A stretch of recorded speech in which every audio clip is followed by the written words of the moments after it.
Shit. I always do that first within the first 10 seconds. And then guess what? I can't monetize this. I'll just wait a minute or two or three. I gotta just, my brain hurts right now. Holy crap, Leanna. I'm like Butterfingers this morning. Call me Mr. Butterfingers. Hold on a second. I just put my headphones back in the case. Although I think I have them in the wrong case. But I give up with these headphones because one of them works, one of them doesn't. Morning, Pickle Pickle. Pickle Pickle. Pickle Pickle. Good morning. It's freezing here today. I don't know how it is out there in wherever you are, but it is literally 22 degrees right now. Yeah, 22. Yay. 22 whole degrees. I mean, it's just freezing. It's that kind of cold where you can feel, morning, Romad, Michelle, Rachel. It's that kind of cold where you can like feel the air just like coming through your pants or your shirt or whatever. And I really hate wearing jackets, but it's that kind of day where you're just kind of forced to wear a jacket. Hey, Ems, do you guys have a lot of snow up there? Gladys, you got the snow. We're supposedly getting like a huge snowstorm this weekend. I'm not really sure. I don't know. It could have changed by now, but I'm kind of looking forward to it in a sense because we haven't had a good like 2-foot snowstorm in probably like 3 years now. More than that. I think since Jesse was a baby, because that's the last time I remember having like a good 2-footer, like where we're freaking trapped in the house kind of snow. Hey, Clara, morning. Hey, burnt hot dog. Burnt hot dog. I love that name. I love that name. Yeah, like we haven't had a good like 2-foot snowstorm, a nor'easter. Ooh, yay. Yeah, girl, it's been a cold winter this winter. I can't complain though, because seriously, the last 3 or 4 years, probably more than that, haven't been that bad. Put it this way: we put this stupid ice rink in our backyard, right? I mean, it's not really an ice rink. It is. It's meant to be used as an ice rink when we can, but it's cement, so we could also, he could use it to just play roller hockey on, or just regular basketball, whatever. Since we've put it in, which I think was 4 years ago, we haven't been able to freeze it for more than like a day at a time.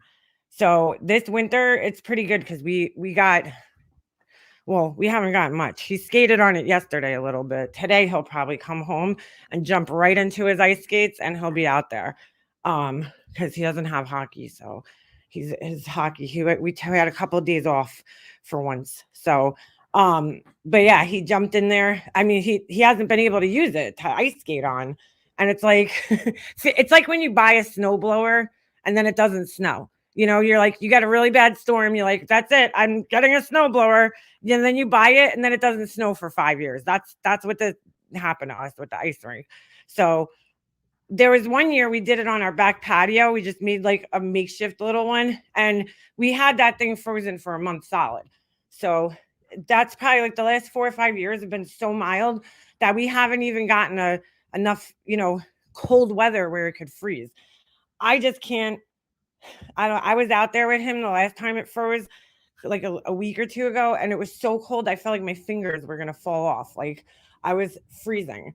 I'm like, I don't know how you're even out here, but my son, I think, has like no, I don't know. He doesn't feel the cold.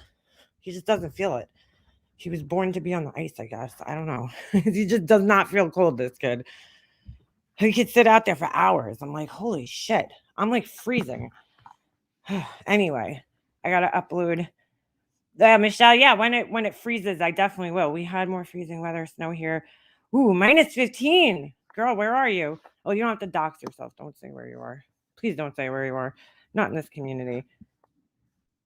So listen, I don't even want to talk about this fucking asshole, but I was just listening to Hartley's. I'm sitting at 7-Eleven, I'm drinking my coffee.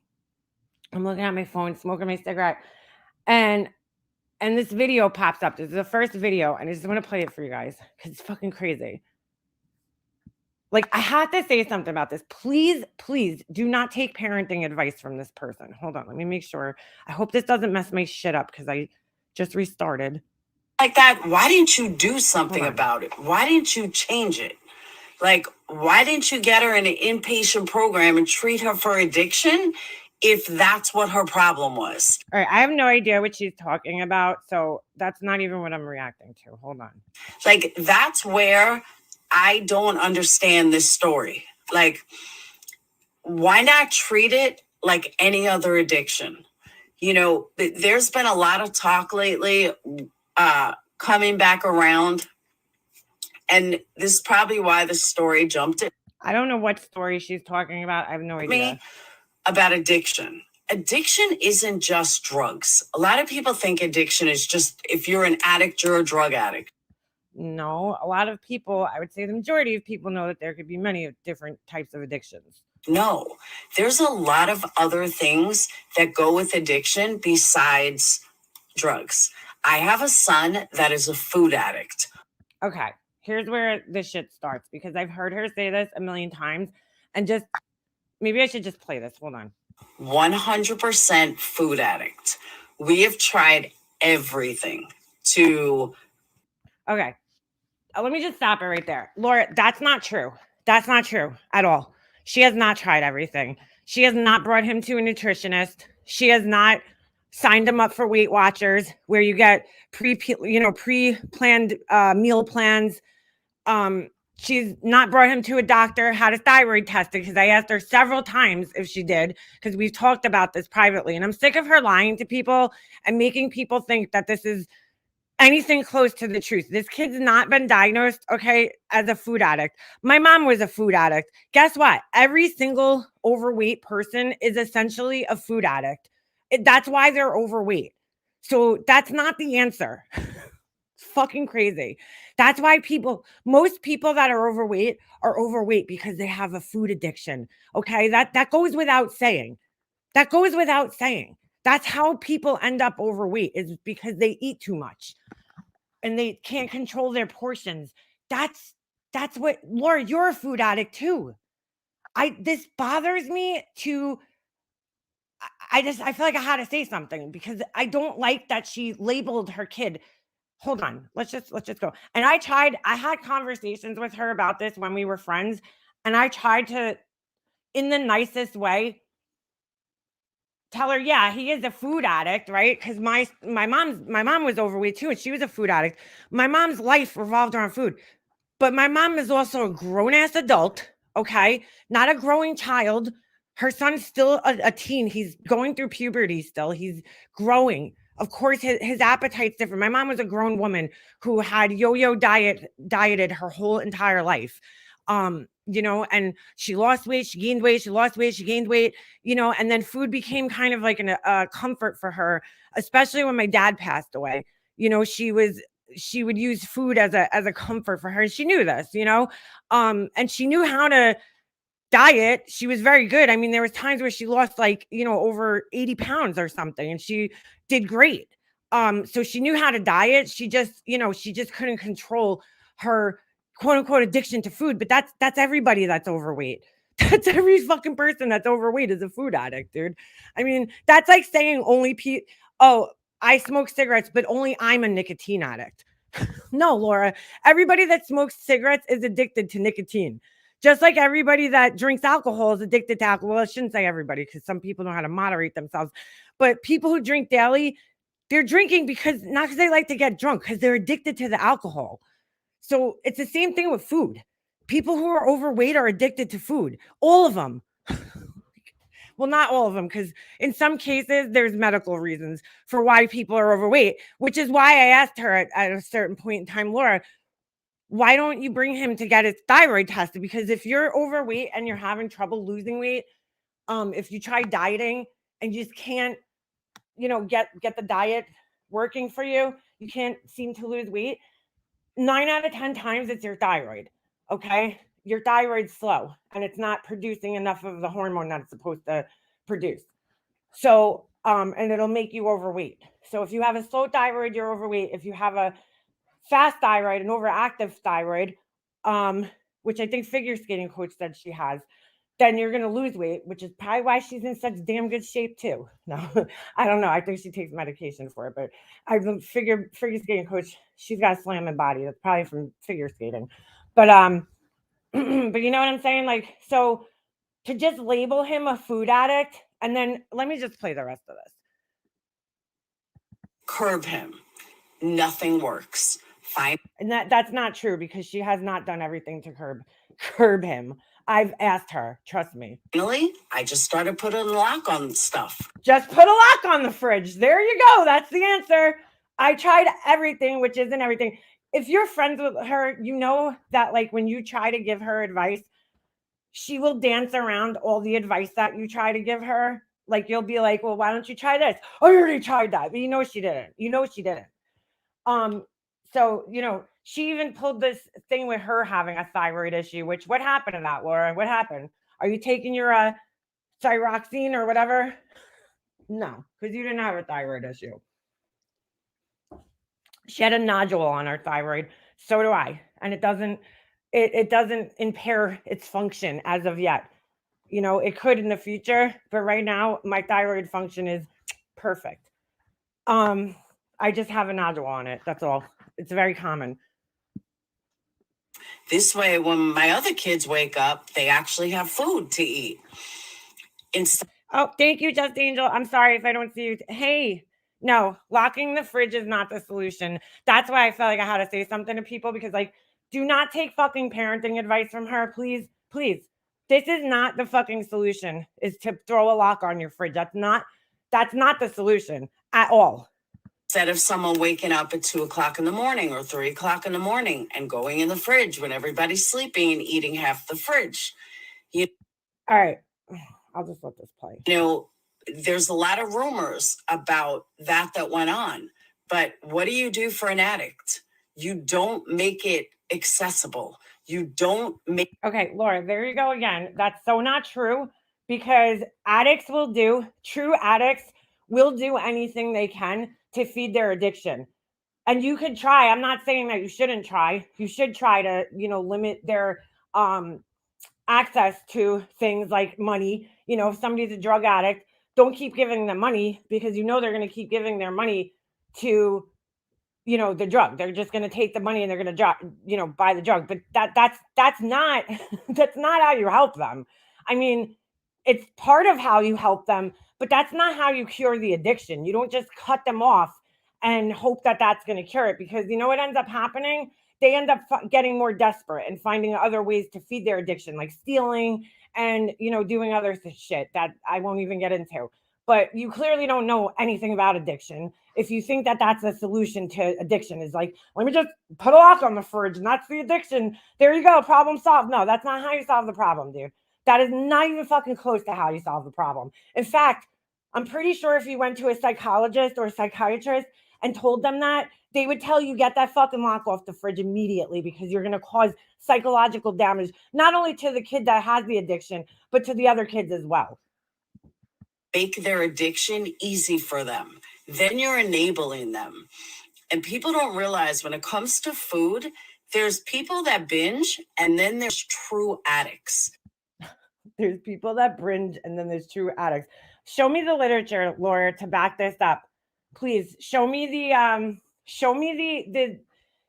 she's so messed up, dude. Her head, this is Laura's problem with food and nobody else's. Laura has her own issues with food and she's projecting them onto her children. She is projecting them onto her poor son.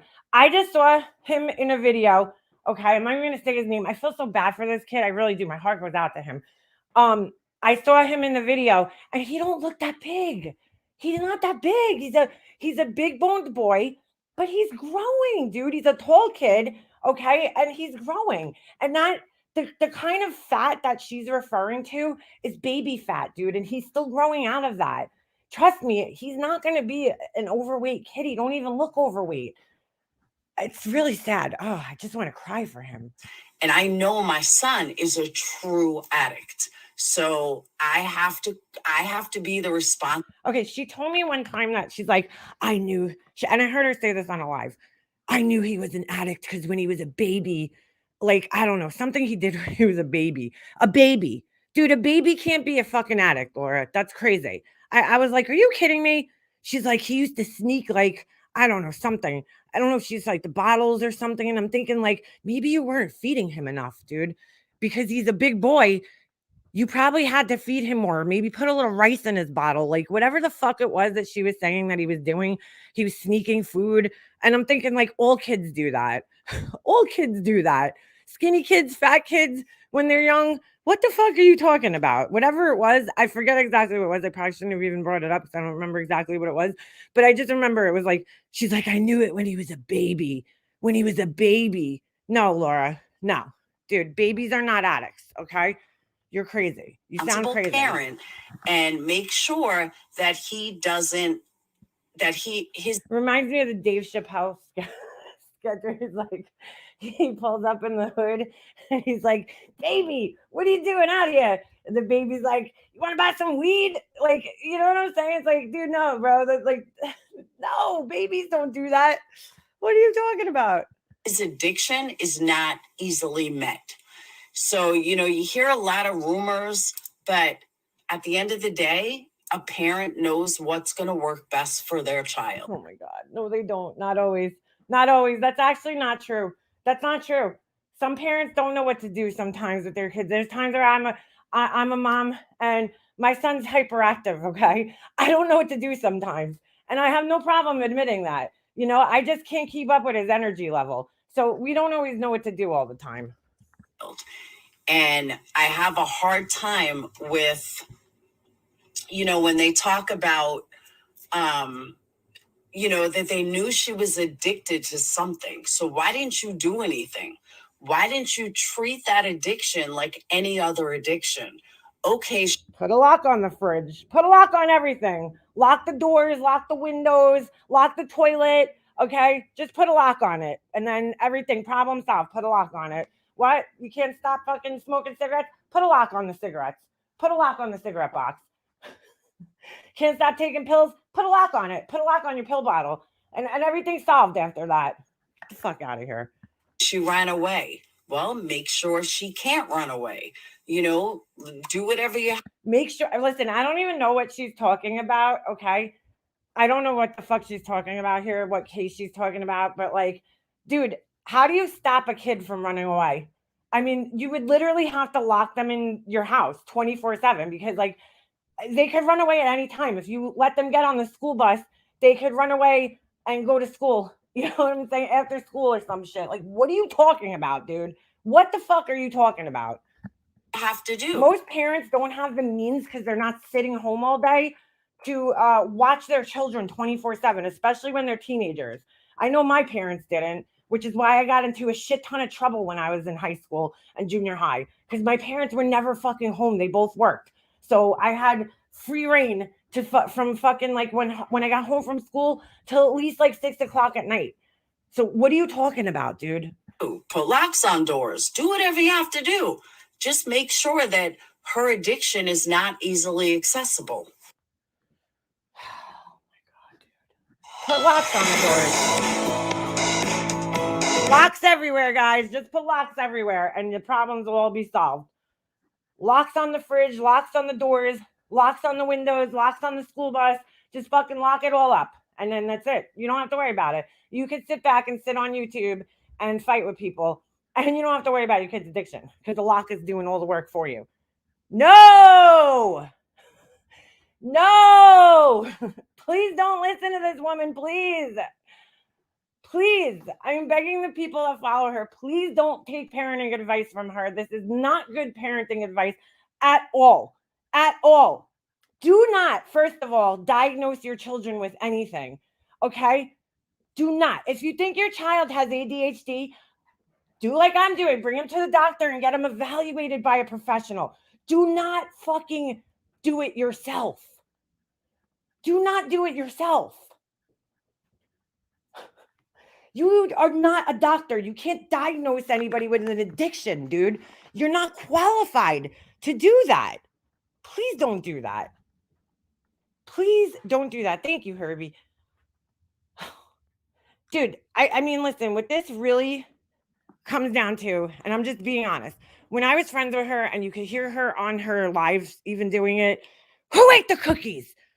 Who got the Gatorade? Who drank the Gatorades? She's like inventorying the food in the house constantly. And I understand you have to do that because I know that teenagers, I remember my brother when we were teens, probably not me as much, but him, like, he used to fucking eat everything. And he was like skinny, probably because he was stoned half the time and he had the munchies. Like, he would literally eat everything in the house. And it was annoying. Be like, this motherfucker ate my cookies. I'd put something in the fridge and it'd be gone. It'd be gone. A drink, whatever it was, he would fucking eat it. And he was so skinny. Was he a food addict? No, he just was a growing teenager who had the munchies, at the time. And fucking, my brother was like rail thin, That's what teenagers do, dude. They just eat a lot. They have to. Why? Because their bodies are changing, their hormones are coming out, and it requires more food for them to, grow. They need more food at that point in their lives. That is completely normal. That's every teenager in the world. They need more food and they eat a lot of food, teenagers. They're kind of known for that. We all did it when we were teenagers. I ate 10 times more than I eat now when I was a teenager. I eat so much. I felt like I was eating all the time, probably because I was high all the time. But you know what I'm saying? That's what teenagers do. They eat a lot, dude, some more than others. But they need that food to grow, dude. They need that food to grow. And here's another thing. As your responsibility as a parent is, I don't understand this, okay? One of her children has an allergy to gluten. So we hear about it all the time, right? She does everything in her power to buy gluten-free food for this kid. You have to. Why? Because your son has an issue with the food, right? With a certain food. Your other child, you say, has an addiction to food. Well, here's again your job to buy food that is, going to help him in his addiction. You need to buy the appropriate food, fruits, vegetables, things that are high in protein, low carbs. I mean, it's not that hard, dude. It's not. Get him hooked up with a nutritionist so he learns how to eat the right things and the right amounts when he's hungry. Buy him things that'll fill him up. Buy peanuts. Buy things that are high in protein and they'll fill him up. This way he won't be going back for empty calories into the fridge to eat all the other junk food that you have in the house. Stop fucking buying junk food. Stop. That's not the answer, dude. I watched this this thing recently on here that actually reminded me of her because the parents had to put a lock on their kitchen.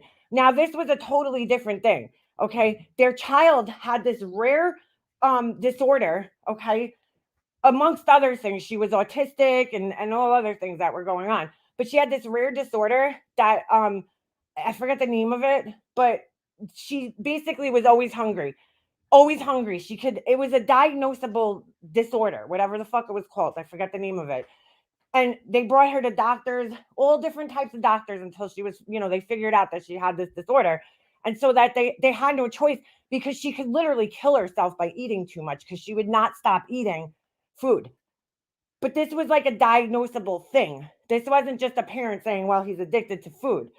You got to buy the appropriate food for your kid.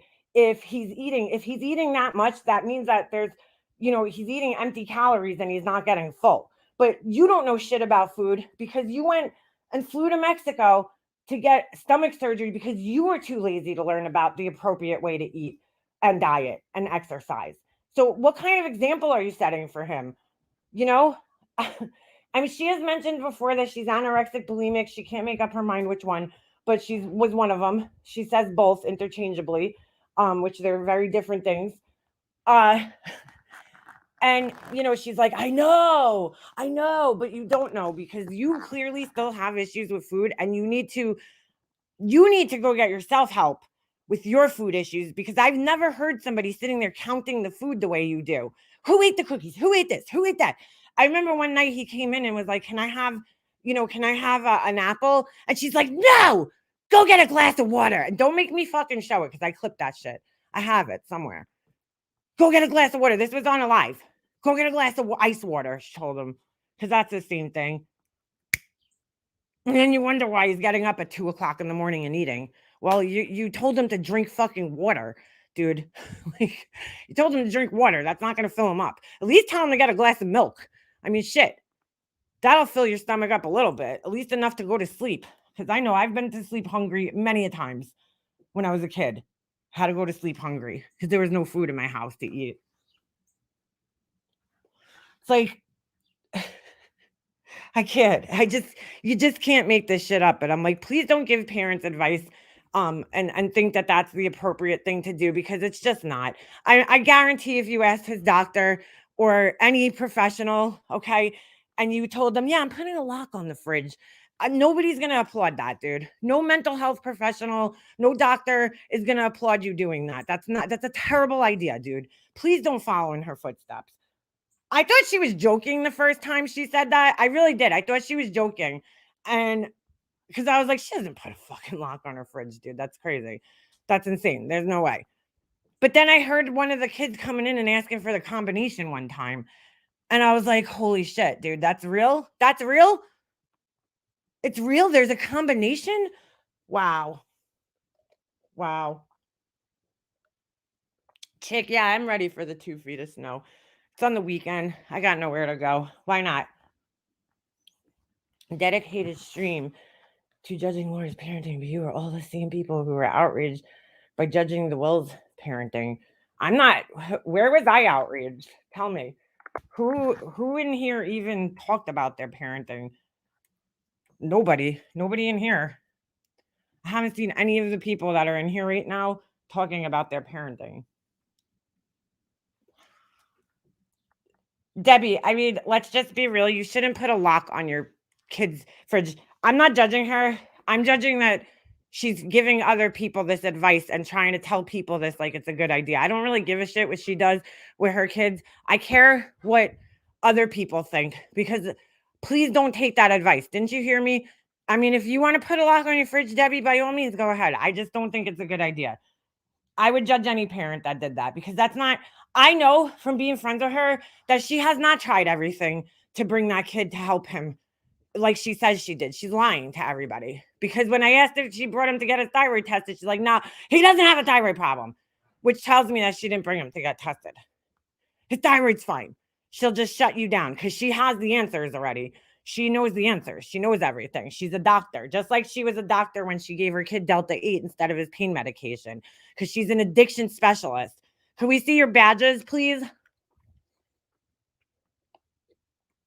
She's playing a dangerous psychological game with her fucking children, dude. A dangerous game. I don't follow the fucking Wells case, so I have no opinion on their parenting. None. Zero. What I have a problem with is people harassing people. That's what I have a problem with. But I don't have an opinion on their parenting because I don't know shit about it. And I don't talk to them personally. This person I spoke to and was friends with. Let's not forget CPS was there 5 times. Well, not for nothing, but don't say things like that and then sit around and wonder why people call CPS. That's concerning. That's alarming to people. I mean, I think it's worthy of that? No, because there's still food in the house, and that's really what CPS, but she does ration food out to her kids, and she's not even paying for it, which is mind-blowing. I mean, she rations the food out in the house. I hear her doing it all the time on her lives. Her kids, her teenage kids are still coming in and having to ask for food.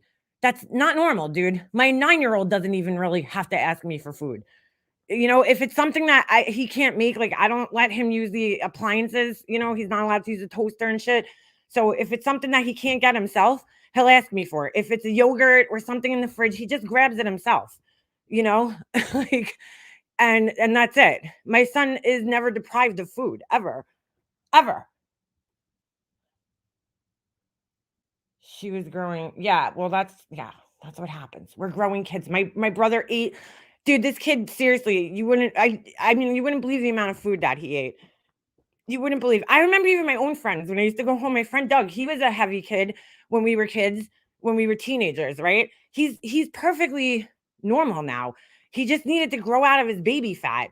Right after high school, he grew out of it, dude. And by the time he was in his 20s, first of all, her son's still young.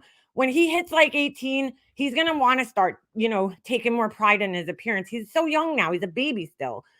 but when they get older, boys start, heavy boys that are, boys that are heavier, they tend to want to, um, take care of themselves because they start their hormones start raging, and they start gaining an interest in girls. Okay, and this is like every heavy kid that I knew that I was friends with when I was younger. They started like working out once they got to like around 18 because they're like, oh, I don't want to be the fat kid anymore. I want to get a girlfriend. So I mean, he's still so young, so young. Just be happy he's healthy. Okay. He's not like on the verge of diabetes or anything. He's not that big, dude. He's not even close to that big. So, he doesn't have heart problems, nothing like that. So, don't project your issues with food onto your children. That's your issue.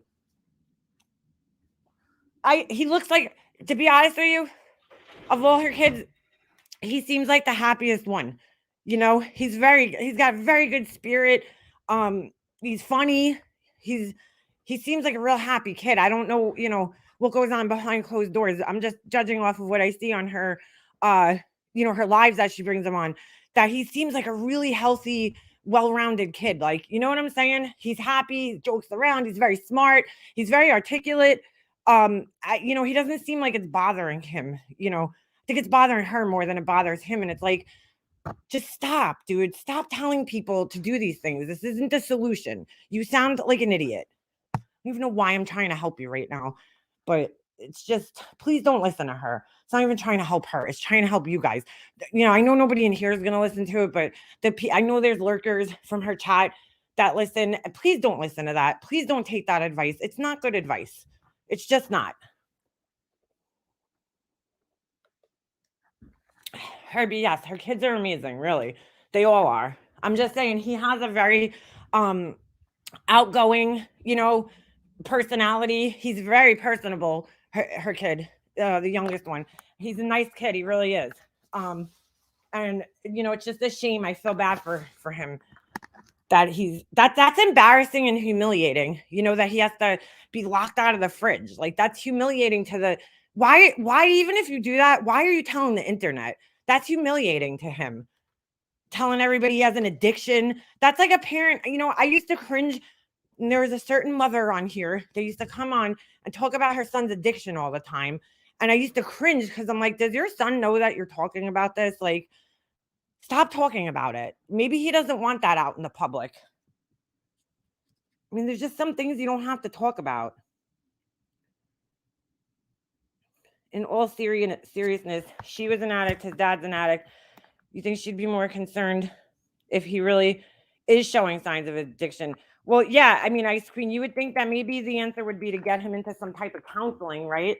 If you believe that, to bring him to counseling so that you could, get a head start on that. I guess. She doesn't realize addiction isn't just when they say it's hereditary. It's also something that, like, let's just say a kid's born to two addicted parents. That baby's then given up to a family, an adopted family, right? That there's no addiction in, that they're just normal people. More likely than not, that baby is not going to end up turning into an addict because they're not around it. Just because the parents are addicts, that doesn't mean that they're, genetically predisposed to being addicts. I mean, they are, but they're not going to, it's also environment too.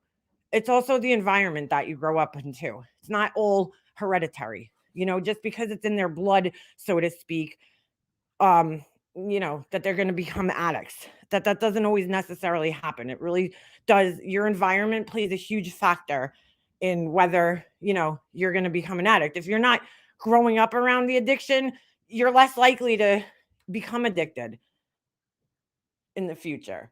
If my parents didn't smoke in front of me my whole life, I probably wouldn't smoke. You know what I'm saying? If they were non-smokers, I probably would never started smoking. It's because they were smoking in my house 24/7. I was pretty much born addicted to cigarettes. I mean, I'm pretty sure my mom smoked when she was pregnant with me too. So I pretty much was born addicted to nicotine. Like, it was being blown in my face all the time. Of course I'm going to end up smoking.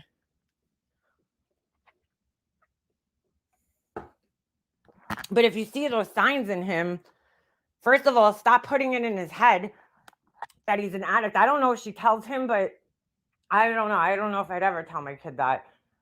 You're an addict. You're an addict. It's something that I think every parent fears. Every parent, even if they don't have an addiction, it's a fear that your kid could grow up and get addicted to something. Because literally, it could happen to anybody. It could happen to any kid. It's just, it's more likely when it's in your family, you know, but it can happen to anybody. It could happen to any kid. I know plenty of kids. My ex-boyfriend, neither one of his parents were addicts, and he's dead. He died from drugs. So, I mean, that doesn't mean that, he's an addict, but his brother isn't. You just don't know. You don't fucking know. Who just posted? Yes, Hello Starlight got her channel back. So, stop with the false strikes, people. YouTube really needs to get a handle on that because people are weaponizing it. They are. They're weaponizing it. I struck one person one time. One person one time. And the only reason I did so was because they were playing my deceased mother's voice on their channel, and they have no right to do that. And they were doing it to be malicious. So I struck their channel to teach them a lesson. Other than that, I don't do copyright takedowns. Don't care. Don't care. But people are using it as a weapon. Doesn't this son play football? Julie, I'm not sure. I'm not sure if it's him or the other one that plays. I think, or both of them. I'm not really sure. Either way, just please don't take her advice. Please don't just throw. Don't. Here's the thing. Sometimes as parents, we have to admit that things are out of our hands and out of our capabilities. So we have to seek the help of a professional sometimes to see if they can help us and intervene. It's like, hey, if you could do everything, why do your kids go to school? Why don't you just teach them at home too? Just fuck it. Don't send them to school. You know everything. No, that's not how it works, dude. There's things that we as parents can't do for our kids. That's why they say it takes a village, right? To raise your kids. It takes a village because it's not just you. It takes a whole bunch of people to form a kid into an adult. So, don't just take matters into your own hands and, label your kids with some fucking shit that you have no idea if that's even what it is. Because every fat person, I hate to say it like that, but it's true. Every person that's overweight has a food addiction. Every single one of them. Except for a few that have, other reasons, medical reasons or medications that they take. Like my mom took medication, she took prednisone, steroid. That makes you gain weight. So, and it makes your appetite very, very, very strong. You have a really big appetite. The steroids, it's horrible. That's why, part of why she had her, quote unquote food addiction, because she was on medication that was making her hungry all the time. I mean, shit, my dog was on steroids and he used to fucking eat everything. He would like scoff his food down in 2 seconds. Drinking water all day makes you thirsty. So yeah, there's other reasons why people are overweight, but a lot of overweight people are overweight because they eat too much.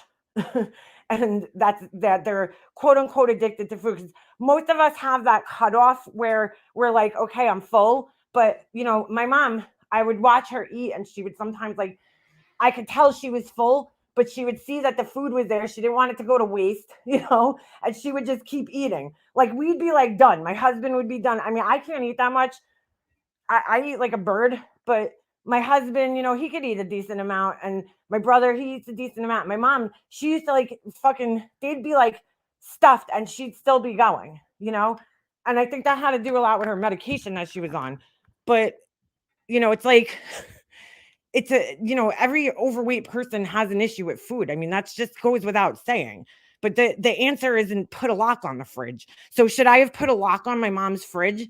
Mom, call me when you want something. Like, no, I tried helping her in so many different ways. And I don't really know shit about dieting. Most of it I learned through her because I've never needed to be on a diet in my entire life. Thank God I have a good metabolism and I've never needed to diet. So everything I know through her because she dieted my whole entire life. But she, I would say things to her sometimes when I saw her like overstuffing herself, because I'm like, not because, I didn't like the way she looked. I love my mom no matter how she was. She could have weighed 900 pounds. I would have loved her. It was her health. She had a kidney transplant, and I worried about her health a lot. Um, I worried about her having heart problems and her kidneys and everything. Well, her kidneys, she only had one. But, I mean, that's why I used to be on her about it, But other than that, I didn't care. I didn't care how she looked. It wasn't about that. It was about her health, because she was borderline, her health could have taken a turn with her kidney transplant very easily. I worried about everything. I worried about colds, and if somebody had a cold and they came to our house, I'd get pissed off. What the fuck are you coming here with a cold for, dude? She's immune suppressed. Get the fuck out of here. Because a cold for her could have turned into pneumonia, very easily. So I just feel bad. I feel bad that she's, putting that out there like it's some type of good rational advice. It's not, dude. It's just not. Mm. It sounds to me like that's something they would have done in the 19 fucking 70s. Like, we're smarter than that. We should be. We have a lot more resources than our parents did to help our kids. I mean, we have the fucking internet. Join a group for parents who have children who are overweight or something. Get some tips from other parents. I don't know. Just putting a lock on the fridge is not the fucking answer. I know that. There's so many other alternatives out there, dude. Bring them to a doctor, sign them up for a gym membership, a Weight Watchers membership, something. But first of all, find out if he's unhappy, because he's not even that big. He's not even that big. He's not big to the point where I look at him and go, yeah, that kid needs to get on a diet ASAP. I look at him and I'm like, he's healthy and he's a growing boy. That's what I see. Who has a little extra weight, but nothing that, won't melt away as he gets older. And he's grown. A PSA from the 70s. I can't. The overeater could also be related to depression and or stress. Yes, some people overeat or won't eat at all. I can't put water down. I'm stressed out or in a funk. Stephanie, when I was going through my mom's, estate, and I was so stressed out, I was eating a pint of ice cream, a pint of Haagen-Dazs ice cream a night, a pint to myself a night. That was the most I ever weighed in my life. I weighed more than I weighed when I was pregnant with my son. I mean, if you go back and look at my videos, you can see how heavy I was. I see it, at least. Like I can see like my arms look fat. My face, I don't think changed that much, but my arms look a little chunkier. I gained, I think it was up to like 150 pounds, which is heavy for me, like really heavy for me. I'm never that much weight. And I lost it because my doctor was like, yeah, you're eating like 2,000 calories a night. Yeah, you need to cut that out. So I just stopped eating the ice cream. That was like, for me, that's all I had to do to lose weight. But like, I was stressed out and I was eating because I was stressed out, and the ice cream was making me feel good at night. I mean, I still love ice cream. Don't get me wrong. I just, eat it in moderation. A pint a night is is a lot of ice cream.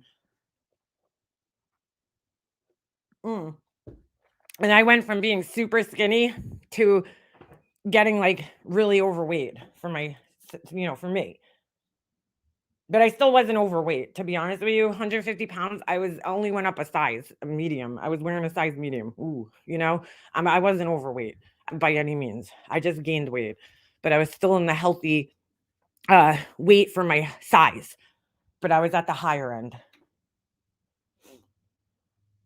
You did that after your dad died. See, yeah, soldier, that happens. I mean, I don't know if he's depressed. He doesn't seem depressed to me, though. He seems like a happy kid. I mean, could he be? Sure. I don't know what it's like in their house, but I just feel bad. That's embarrassing. Number one, it's got to do some psychological damage to you. And I hear her doing it with all her kids with the food, so it's not just him. I hear her, "Oh, who ate this? Who ate that? You ate all this." Like, dude, they're kids. They're gonna eat. That's it. My son eats, dude, between my son and my husband, I forget it. Like, I don't even get a chance at food sometimes in this house. They eat everything. I bought like these little cups of ice cream. You know, like the ones you used to get in school. I don't know if every school did that. The little Sunday cups, half of it's chocolate, half of it's vanilla. Those things are so good, dude. They those two, they kill a bag of those things in like a week. In like no, not even a week, like 2 days. You know, I'm like shit. I didn't even get to eat one. They eat everything. They're boys. Boys eat a lot more than girls do. You know, that's just a known fact. After my nephew died, I couldn't eat them. My potassium dropped down so far. I was hospitalized. Holy shit, Michelle. See, when my mom was sick, dude, I lost like 12 pounds in like the last 3 months of her life because I was not eating. I was like literally going, I was living off of especially the last month of her life. I lived off of strawberry parfait, parfait from the fucking hospital whatever lunchroom because I don't do hospital food. I just can't. Everything I used to walk in there, the cafeteria, and everything just looked disgusting to me. Like everything. And the only thing I would eat because they were really good was the yogurt parfait. So whatever the fuck they're called. And so I would eat those for breakfast, lunch, and dinner for an entire month. I dropped so much weight. Plus, I just like I didn't have an appetite because I was so stressed out and upset, you know, from my mom being sick. So I was like not eating healthy at all. But I'm not a big eater to begin with. I'm just not. I don't eat that much during the day. I eat like 2 protein bars for breakfast and then I'll maybe have a snack in the middle of the day, but it's very rare. And then I eat dinner and then I'm a nighttime snacker, which is probably the worst thing you could do. But I like to eat snacks at night. Like it's bad. You know, at like fucking midnight, I'll be like, ooh, let me have a bowl of ice cream right now, you know? And that's the worst thing you could do. Worst thing. Yeah, she doesn't pay for the food. That's what I don't understand, Miss Nomer. I'm like, you don't even pay for the food. Why are you like the food Nazi? No soup for you. Like, you know, it's like, I mean, I know you, and I'm not saying, listen, wait, let me back that up because I don't want to feel like I'm totally criticizing her. You do have to cut the kids off with food sometimes. I have to do it with my own son. You know, he'll eat like I said, with those little ice creams. You know, I'll see him like coming back up to the fridge like 3 times. I'm like, dude, that's it. You had like two of them. That's it. You know, you're not eating three ice creams. Like, so I get it. You have to cut your kids off, you know, sometimes just for their own health, their own good, because they're just like gluttons. You know, they'll just keep going. So I'm not saying she's 100% wrong in doing that. 'Cause she's not. You know, you do have to cut them off. My son's a little younger, so he doesn't really, you know, understand. I feel like teenagers probably have a little bit more sense to, you know, when to stop. But my son, he's 9. You know, he's like, what sugar? Let me have the most. I have to cut him off. You know, I have to be like, all right. That's really the only reason I'm doing it. It's just limit his sugar intake because he's already extremely active. You know, we don't need that much more sugar. I didn't let my son eat sugar for like the first 5 years of his life, like nothing, you know. And then finally, I started letting him have little bits, but like still to this day, he don't drink soda. I won't let him have soda with caffeine in it because, you know, he just doesn't need anything that's gonna make him more hyperactive. You know, he's already fucking crazy enough. Um, you know, and that's it. And you know, she had a lot, and the only reason another reason I'm doing is because she has a lot to say about my kid. Oh, control your kid in the hotel, control your kid. My kid's 9 years old, dude. Well, he was 8 at the time when she was saying this. He's a kid, dude. He's a kid. That's what kids do. You know, I'm sorry, my son's hyperactive. You don't know what that's like to have a hyperactive kid. And that's you're lucky. You're lucky that you don't have one because they're a lot. It's a lot of work. But you know what? Good for you that you have kids that'll just plop in front of the TV and sit there. My son will never be overweight. I'll never have to worry about it because he's moving 24/7 and getting plenty of exercise. Thank you, Michelle.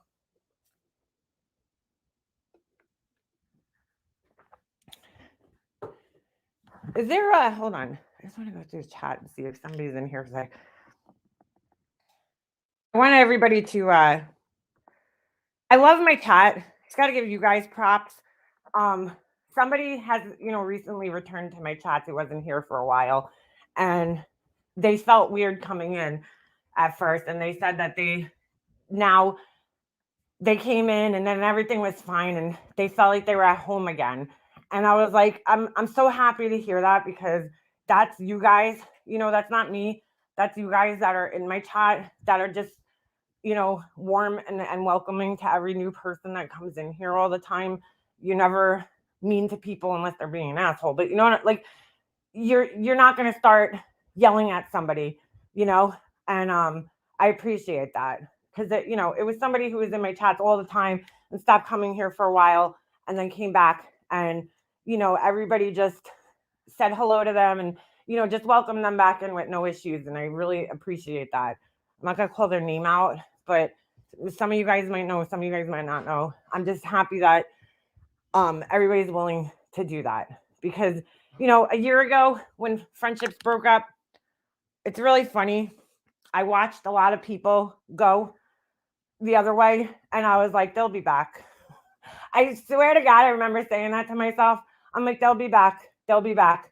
They might be fooled right now, but they'll be back. And every single one of those people, there was like a select handful of those people that left, except one, have all come back. Except one person who wasn't really like a ride or die for me to begin with, but they're still in the brainwashing. But for the most part, every other person that went that way came back. They were like, oh, sorry, I realized, what was going on over there. You were right, Liana. And they will apologize to me, which I really appreciate too.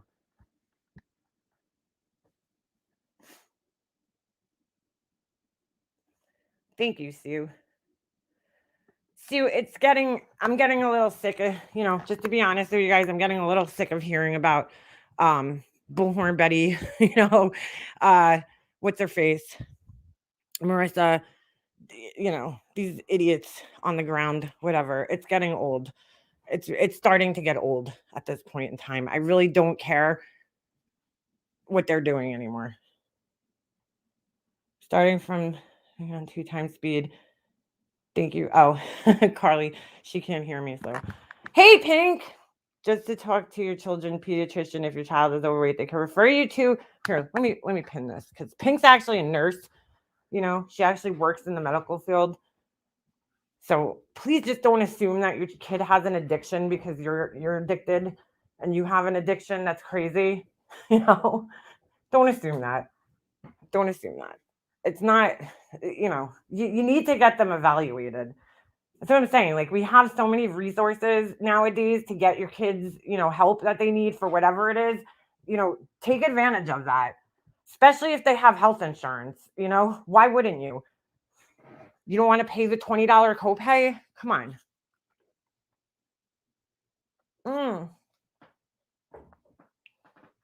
Thank you, Banana Seat Bicycle. Hey, leave it to Bieber. That name just, I love it. I don't know why. It's funny. It used to be available at comic convenience store for years. It was replaced by cotton candy flavor. What's that, Paige? Paige! I saw you the other day. My orchid's blooming. It was so weird because you said that to me. And I'm like, oh man, mine's not. And then I'm thinking it usually does around February. And literally, like probably 2 days after you said that, I looked at it and I was like, oh my God, the stem's coming out. Here it comes. I killed one of my other orchids though. I tried to do this thing. It's called shit, what the hell is it called? Kokedama. It's a Japanese method of God knows, I probably didn't do it right, I obviously didn't do it right because it's dying. But you take it's pretty cool. You kind of wrap a ball, you make like a ball around it, around the bottom, so you don't have to put it in a pot. I needed to transplant mine. It needed to go into a bigger pot. And I ended up killing it. Probably should have just put it in a bigger pot and stop being cheap. But the damn pots are so expensive for orchids. The plastic ones that you put inside? They're like fucking so expensive for plastic with holes in it. And they don't sell them anywhere. You have to order them online. I went to Lowe's, I went to Home Depot. I even went to this nursery that has like everything around here. They have like bonsai stuff and all sorts of stuff. Nothing for orchids. No plastic pots. Paige, I had to. This one, and I'm really sad because I think it was my mom's and I killed it. And I feel so bad. I have few of her plants that I haven't killed yet, thank God. But it was just, it's probably 10 years old. I don't know. It was old and it needed to. I could just tell the leaves were drooping and it just wasn't looking healthy. And it didn't get a stem for like 2 years. So I knew it needed to be transplanted. Plus, it started growing roots out of the top, like a lot of them, which means that it's root bound in the pot. So I tried. You know who I need? Where's Ninja Orchids? Because she knows everything there is to know about orchids. She knows every orchid. You guys got to check out Ninja Orchid's page if you're into plants, because she's got the coolest collection of plants that I've ever seen in my life. Like, she's just got so many. And she walks around and she shows you all the plants. She's very, very, very knowledgeable. I mean, like, she's like on another level. You know, like, I kind of know about plants. She like fucking knows her shit. She's like a goddamn botanist. Is that what it is when they know stuff about plants? Like a lot of stuff. She's like way up there. I'm going to tell you why most people fail with orchids, Lee. I'm going to tell you exactly why. People think, and I thought this too, and this is why people think that they're failing with the orchids. They're probably one of the most easy plants to care for. Okay? Easier than any other house plant. The reason why so many people fail with them is because they think that once the bloom dies down, that the plant's dead. That's not true. When the bloom dies and the stem dies, you cut it off and then you wait a whole entire almost year, it takes. Well, I wouldn't say a year because they stay bloomed for a really nice amount of time. I mean, a really nice amount of time. But you got to cut the stem off. You cut it all the way down, maybe leave an inch of it from the bottom. And the next year, it'll, grow out in another stem. The other thing that I noticed with mine is that you got to keep them in a really warm place. I have a greenhouse window, but it's on the back of my house and it doesn't get that much sunlight. So it's good for some plants. And it's also cold. I don't think it's that insulated well. And every time I put orchids in there, they would die. When I moved them to my front window, that gets sun, but it's shaded by my porch most of the day. But around like, I don't know, I want to say around like 2-3 o'clock, it gets like direct sunlight for maybe an hour or two, and then it goes down. They are thriving over here in my front window. So you really just gotta find. Plus, the heat vent is right under there, and so there's like they need airflow. They need a little bit of airflow, because you don't water them that much. You barely have to water them. That's another thing that I think people mess up with orchids is that they overwater them. I water mine maybe once every 2 or 3 weeks. I mean, I don't water them all that much because you don't want them to be, too watered. They're actually in it. They could grow in air. They could grow without soil. They grow on trees, on the side of trees. They like kind of latch themselves to the bark in nature, to like moss and bark. And that's how they grow. And so like they can't be in saturated soil or the roots will rot. But they're so, so, so easy to take care of. You just have to really just find the right spot for them in your house. And then that's it. I really barely fuss with them. I don't touch mine. I water them every once in a while. And for the most part, they just thrive on their own. Most house plants don't. My cousin Nico actually told me, "Hey, Nico, there you are, dude. I wish I could play this, but I don't want to dox her town." I'm so proud of my cousin Nico. She went and talked to her school board yesterday, and just gave it to him. I know it's a controversial subject with the masks, but they're playing games with our kids here with the masks. The other day, in one day, my son's school calls me at the end of the day that the kids don't have to wear masks anymore. So of course they're all excited. And then 2 hours later, they call, nope, we have to wear masks. It's like this game that they're playing. And, if you have a kid, especially a young kid in school, then I know you feel my struggle with the masks because it's really inhibiting their education right now. And people are like, well, would you want to catch COVID and be on a ventilator? We're really not at that point anymore, guys. That was in the beginning when they didn't know much about COVID. It's 2 years now. There's vaccines. They know more. They can treat it better. People aren't ended up on ventilators the way they were in the beginning, especially with the new variant. It's not, the symptoms are less mild. It's totally different now.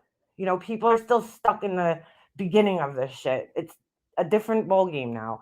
The kids are sitting there worrying about masks all day. That's all they're worried about. It's inhibiting. I've talked to several parents that have children that have what do they call that? An IED? No, isn't that a thing that they use in the army to blow people up? Whatever the fuck it's called. For special education, and their kids are having speech problems. Well, how are you supposed to learn speech when the teacher's face is covered? And you can't see what they're saying. It is, I don't care what anybody says, unless you have a kid that's in uh elementary school, at the young early learning age, you don't understand how it's affecting them. Who is Nico? That's my cousin.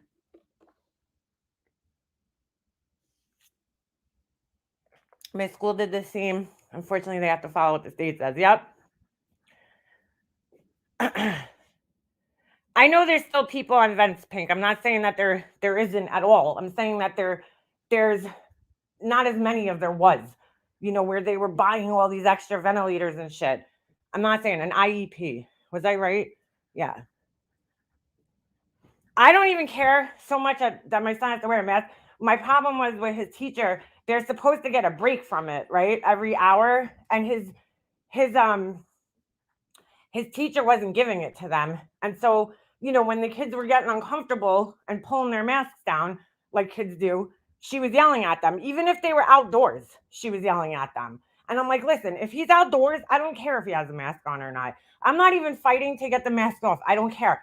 Just if they need a break, let them have a break, dude. Because I get uncomfortable with the fucking thing on. I can only imagine, kids, they're running around a gym. You know what I'm saying? They need to breathe fresh air too. I mean, and the teachers are all day yelling at them. That was my problem. Yeah, where are people disposing all the mess? Chick, I see them in parking lots, all over the place. It's so weird because like that I see masks more than I see plastic cups or any other type of litter on the ground lately. I don't see any. I see masks everywhere I go. Every parking lot I walk in, there's dirty masks on the fucking ground. It's disgusting. I remember in the beginning there was rubber gloves everywhere too, and it was just like, ugh. Hold on a second. Everybody feels differently about it, which is why I said it's controversial. It's called IEDs. I I thought I said, oh, IUDs. Yeah, those are birth control. I mean, everybody feels differently about it, and everybody has a right to their opinion, and I'm not going to tell anybody they're wrong for feeling the way that they feel, you know. I just feel that the kids deserve a break. It's inhibiting them. They're worrying more about that in school. And like, this is not just me saying it, it's me talking to several other parents with children the same age as mine. Like, that their kids are struggling in school. The masks are becoming an issue. It's not just me. Fund in order to keep these mandates in place. It's crazy. I saw a picture the other day, and this just blew my mind. It was the New York State governor, and I don't know who the other people were in the picture with her, a bunch of other adults, right?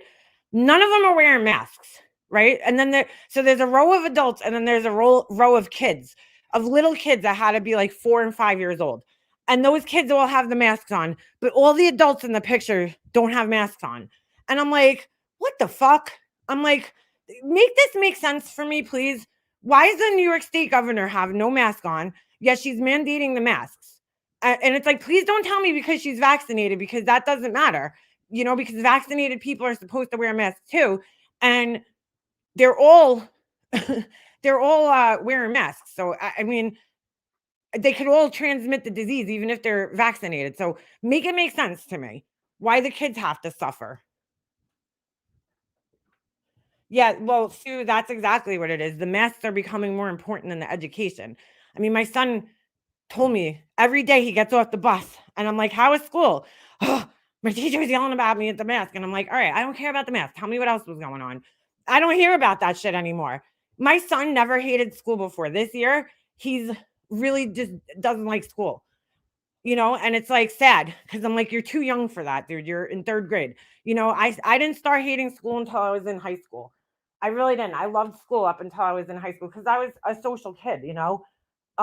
So I liked being around my friends and everything. I mean, my son's social too. I'm just saying there's so much more for these kids to hate. They can't even play with each other. They can't interact with each other. It just sucks. It sucks for them. It makes me really sad to see the little kids with masks on. I don't even let me tell you something. I couldn't even touch my son's face when he was like a baby up until he was probably like still, even now when I try to wipe his face, he like bugs out. But when he was a baby, his arms, those little baby arms are strong. Let me tell you something. If anybody's had a baby knows this, okay? I would go to like wipe his face after he ate, and I mean, I didn't care. I had to wipe his face, but those little baby arms gave me a run for my money. Let me tell you something. I mean, he would like freak out if I touched his face. He did not like anything on his face. Even when I was bathing him, if the water got on his face, he'd like flip out. He hates things on his face. I don't know why. I mean, he's gotten better with it, but I don't have to wipe his face anymore. He's 9 years old. You know what I'm saying? But when they're young and you have to wipe their face, this kid used to fight it. So I can't even imagine if I tried to put a mask on him at like 3 or 4 years old. It never would have happened. It never would have happened. He would have ripped that fucking thing right off his face. He didn't like hats. He didn't like anything when he was young. Everything came off. He wouldn't even sit in his stroller for fuck's sakes.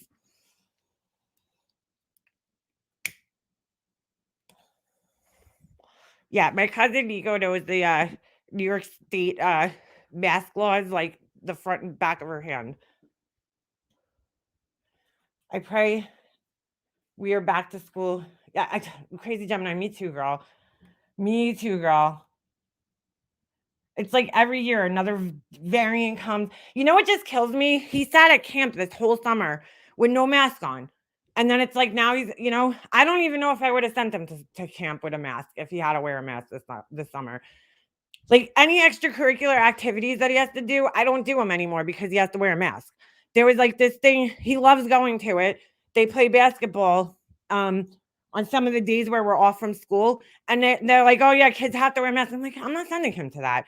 And I asked him, do you want to go? And he's like, I have to wear a mask. No. And I'm like, see, that sucks. They're like avoiding like extracurricular activities and shit with the school because they don't want to have to wear a mask. Like people don't get it. If you don't have a young kid, then you don't get it. They're not doing instruments this year. So they're being deprived of their musical education because of the fucking masks. No wind instruments, you know? Not that I'm complaining because that recorder could really suck 10 dicks. But it's the foundation of their musical education. It really is, you know? And they're not even learning it. I mean, I fucking hate that thing, but it's kind of a rite of passage. I have misophonia, so I hate any noises. But if I'm saying that right, I also see adults using keypads at the bank. None of that is being sanitized either. A lot of customers are sanitizing hands. They're not sanitizing shit anymore. Tommy Larson, you are complaining. Yeah, and everybody's complaining. That's right. Everybody's complaining. We're like being conditioned, and it's just I'm just over it. I'm over it. Everybody's over it. I know it's not just me. Everybody's over it. It's just sad. You got to feel bad for the kids. I had a normal I'm not complaining for me, Tommy. I'm complaining for my son. I had a normal childhood. I got to go run out into the playground and not have to worry about a fucking mask and go hug my friend and play tag with them and you know what I'm saying? Play games with them. These kids aren't allowed to do that. They don't have normal lives at school whatsoever. Gym class, they have to wear masks. They have to social distance. Meanwhile, the social distancing isn't even the same anymore. I think they like lessened it, but his teacher's still enforcing the 6 foot social distancing rule, which isn't even the rule anymore.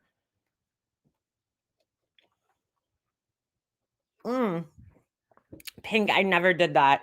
I think one time I sanitized my groceries and then I said to myself, what the fuck am I doing? What am I doing? This is insanity. And I never did it again. I know people that were one specific person on here who was driving me nuts during the beginning of COVID because I was friends with her at the time. And she was like fucking literally like changing her clothes practically on her front step from the grocery store, like coming in, sanitizing her shoes, all this shit. And I was like, dude, I'm not doing all that. I'm just not. I'm not doing that. That's insane. Fucking insane. I'm not going through all that. If I die, at least I died eating my fucking Haagen-Dazs or whatever. There you go. We can still express concerns, freedom of speech, not complaining, right? What's Tommy saying? Let's see. I welcome other opinions in here. This will all be over with this spring. Well, yeah. Every summer, with any viruses, they go down, right? And then in the winter, it goes back up. That's with any virus, the flu, colds. I mean, how many times have you gotten flu in the summer or colds? That happens every year because when you're in the winter, you're confined indoors. There's the air. Most heat is like recycled air, whereas air conditioning is fresh. It always comes in from outside. So, yeah. My son's entire see, that is who I really feel bad for, Lindsay. If I'm saying that right. That's who I feel bad for because like that's that year that you look forward to your whole entire school career. You look forward to being a senior in high school and doing all those things, prom and senior banquets and whatever they do, whatever they do in your school, homecoming and all that shit, right? Those kids in 2020 got completely fucked. My nephew was one of them. I felt so bad. Like they didn't get their prom, and that's just terrible. That is just heartbreaking to me because, those are just times that you can never make up for again. It's horrible. I mean, you can't go back. It's not like a wedding, you could get divorced and have another wedding, I guess. But like the prom is a one shot deal, man, unless you went with somebody, but like your prom and your, graduation, like those are one time things. Your high school graduation, all those kids, I feel so bad for those kids. Like I wasn't into all that shit when I was in high school. I was like a burnout, I was like, dude, I'm not going to fucking senior banquet, man. I'd rather fucking smoke weed with my friends. But for the kids that were into it, I would feel bad that they weren't able to go. Like my prom, I made a last minute decision to go to my prom. I wasn't even going to go. And then I was like, all right, I'll go with my boyfriend at the time. Like I didn't have a limo. I barely had a dress. I had like got my dress like maybe like 2 weeks before the prom. I didn't go on my senior trip because I was like, who the fuck wants to go on a trip and be babysat by teachers the whole time? No thanks. But for the kids that are into that shit, like looking back now, I don't regret not doing it because I don't think it would have changed my life much. But like, I know the kids that were really into that shit, and I feel bad for those kids that are into it that, want to do it. I didn't do anything, man. I was a real asshole. I didn't get my class ring. I was like, why am I going to get a class ring? My mom asked me, I'm like, why? Am I going to wear that thing? They're so ugly. I mean, they had nicer ones when I was in high school. Like they had more dainty ones for the girls. But I was like, what am I going to do with that thing? It's going to sit in a jewelry box, just like yours does, Mom. Where's your class ring? Do you ever wear it? No. Nobody wears those things. They buy them and they sit in a jewelry box. My brother lost his like 2 days after he got it, and we couldn't find it. My mom was so mad because she spent all that money on it. And I think it was like about 10 years later, we had to get a new washing machine. It was behind the washing machine in our basement. I was like, what am I doing with this fucking class ring? You were pregnant senior year? Get out of here, crazy Gemini. Did you go to school? You could have been on Teen Mom if you were born like 10 years later. You could have been a superstar now, had your whole life paid for. Because they're such struggling moms, right? Single moms, teen moms. Wait, it's been very hard for families that have a relative in the NHs too. What's that? What's NH? Hard, both the NH resident and their family. Oh, nursing home. See that that's another thing. I know that my best friend's dad is in like a um I don't know if it's a nursing home. I don't know if I call it a nursing home. It's a assisted living facility. I don't know if that's the same thing. But she hasn't seen him in like 2 years. Well, that's also partially 'cause she hasn't come down to see him because I think she can visit now. But a whole year went by and she couldn't go see him. I was like gonna go see him, but she doesn't think he'll remember me. I'm like, really? I've known him my whole entire life. You don't think he's gonna remember me? I just feel bad. None of his kids have been here to see him. You know, he's like living in this facility, and I've known him my whole life. I should go see him. I should just go there. But I don't even know if I can right now. Probably not. 2020 taught us all about cognitive dissonance. Reality didn't meet expectations. Ain't that the truth? Ain't that the truth? Listen, there were some good things to come out of COVID. I learned how to do nails. Like, I would have never started probably doing nails if it wasn't for COVID. And now I'm thinking of going to uh, get my certification for nails, you know, because I was watching all those videos, sitting home just bored, watching all these fucking Instagram videos of those polygel nails. And I was like, oh my God, I want to learn how to do that. It looks so fun. I never wore fake nails. I hated them actually. Now, I mean, if I had hands to practice on, like real human hands, people, I would. I'd probably practice on them and I probably wouldn't do them on myself. Well, I might still because, you know, the more practice you get at something, the better. But I mean, I've always been into like nail art, but not like I am now, you know? So that was a good thing to come out of COVID. But I got royally screwed. I lost $4,000 because of COVID. I lost my vacation. I still haven't got my money back from that. I'm not complaining because people lost way more than that, you know, homes, whatever else.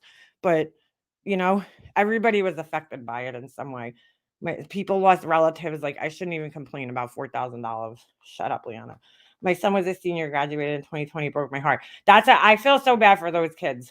Just, I believe my nephew graduated that year too. And he didn't have anything, nothing, no graduation, nothing. Tommy, shut the fuck up. Who is this? All right, hold on. Let me go back up here. What's up with this Tommy fella? Tommy, why are you in here starting shit with my peeps? I gained the COVID 20. I didn't gain any weight. I stayed the same, I think. Hold on a second. Soldier, how about staying in your lane? How about this, Tommy? How about this? Soldier has a wrench. Soldier, you can do what you gotta do, girl, if he's bothering you. Soldier, you got the authority. Listen, any of my wrenches, if somebody's bothering you, just block them. And that's it. You don't even have to ask me. Don't even ask me. My nephew got a car parade. Oh, I remember that. My son was in first grade. And since they didn't have the last day of school, we all drove by. Like, they didn't have their moving up ceremony. So we all drove by the teacher's house at the end of the year. That was the last good teacher he had. I miss her. His dude, 2 years in a row, my son's gotten like, oh God, just that teacher. It reminds me of this book I read when I was in third grade called Third Grade is Terrible. And the girl got like the horrible teacher that year, you know, and my son has that teacher.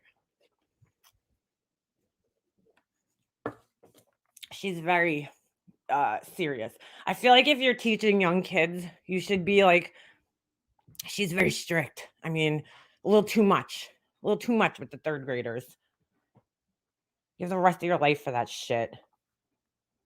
Had I known we were still going through COVID, I would have gotten college funds reimbursed. I would have gone back to practitioner school. Oh, gained weight. Should have locked up your fridge. Yeah, just throw a lock on your fridge. Throw a lock on it, and then you just won't eat. Give your husband the combination. Throw a lock on it. COVID, throw a lock on it. Just throw a lock on it. You won't. That's another thing she did. Her son tests positive for COVID. Now, I could kind of see her thinking in some way of this because her other 2 kids supposedly had it, right? And she didn't catch it, right? So maybe she thought in her head it would be the same this time. But her kid gets COVID. She leaves the house, goes and travels to another state, doesn't wear a mask anywhere, and then comes home and tests positive herself. So you went and like basically spread it to everybody. Good job. I got sick around Christmas. I didn't leave my house for at least 6 days. And I don't even know if I had it. I could have had it. I mean, Jesse got sick, I got sick, and then my husband got sick. I didn't leave my house. When Jesse was sick, the first day I saw her sniffle, I'm like, you're staying home from school. I didn't care. I was like, I don't care what you have, just you're not going to school because you're whatever it is. Those are the symptoms. She's like, I didn't have any symptoms. I just felt really run down and I was sneezing and coughing, but I didn't have any of the symptoms. Those are the symptoms. The first symptom is feeling really tired and run down. So you did have the symptoms. Yes. Could that be symptoms of a lot of things? Sure. We're living in different times now. So as soon as somebody starts having symptoms like that, you should just stay home just to be safe. I mean, you didn't have to go to Tennessee. That wasn't a work trip or anything like that. You didn't have to go. There was no requirement.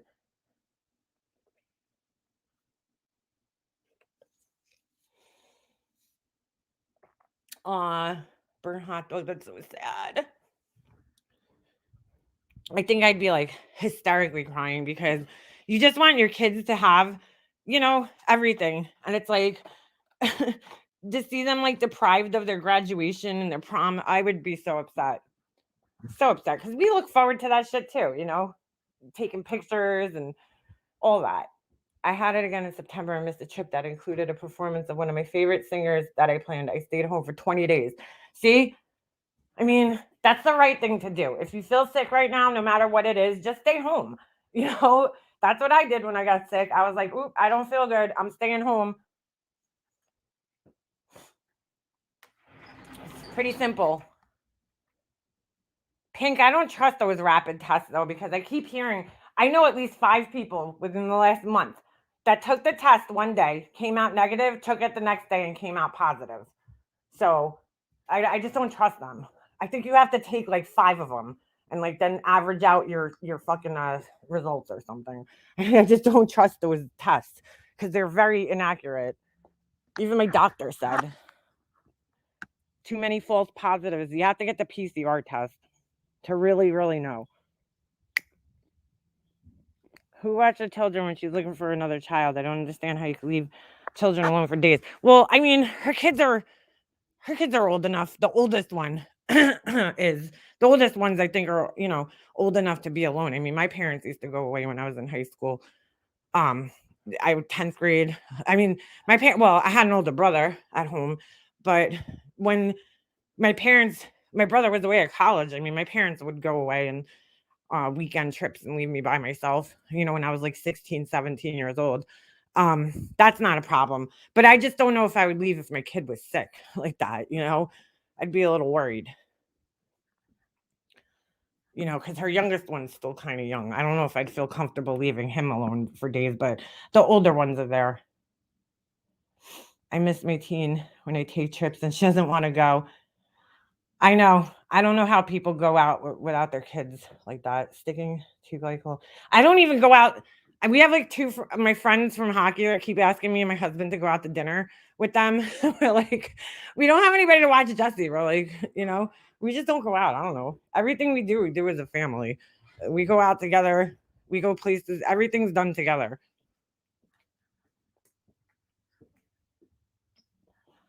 The false negatives, that's the issue, not really the false positives.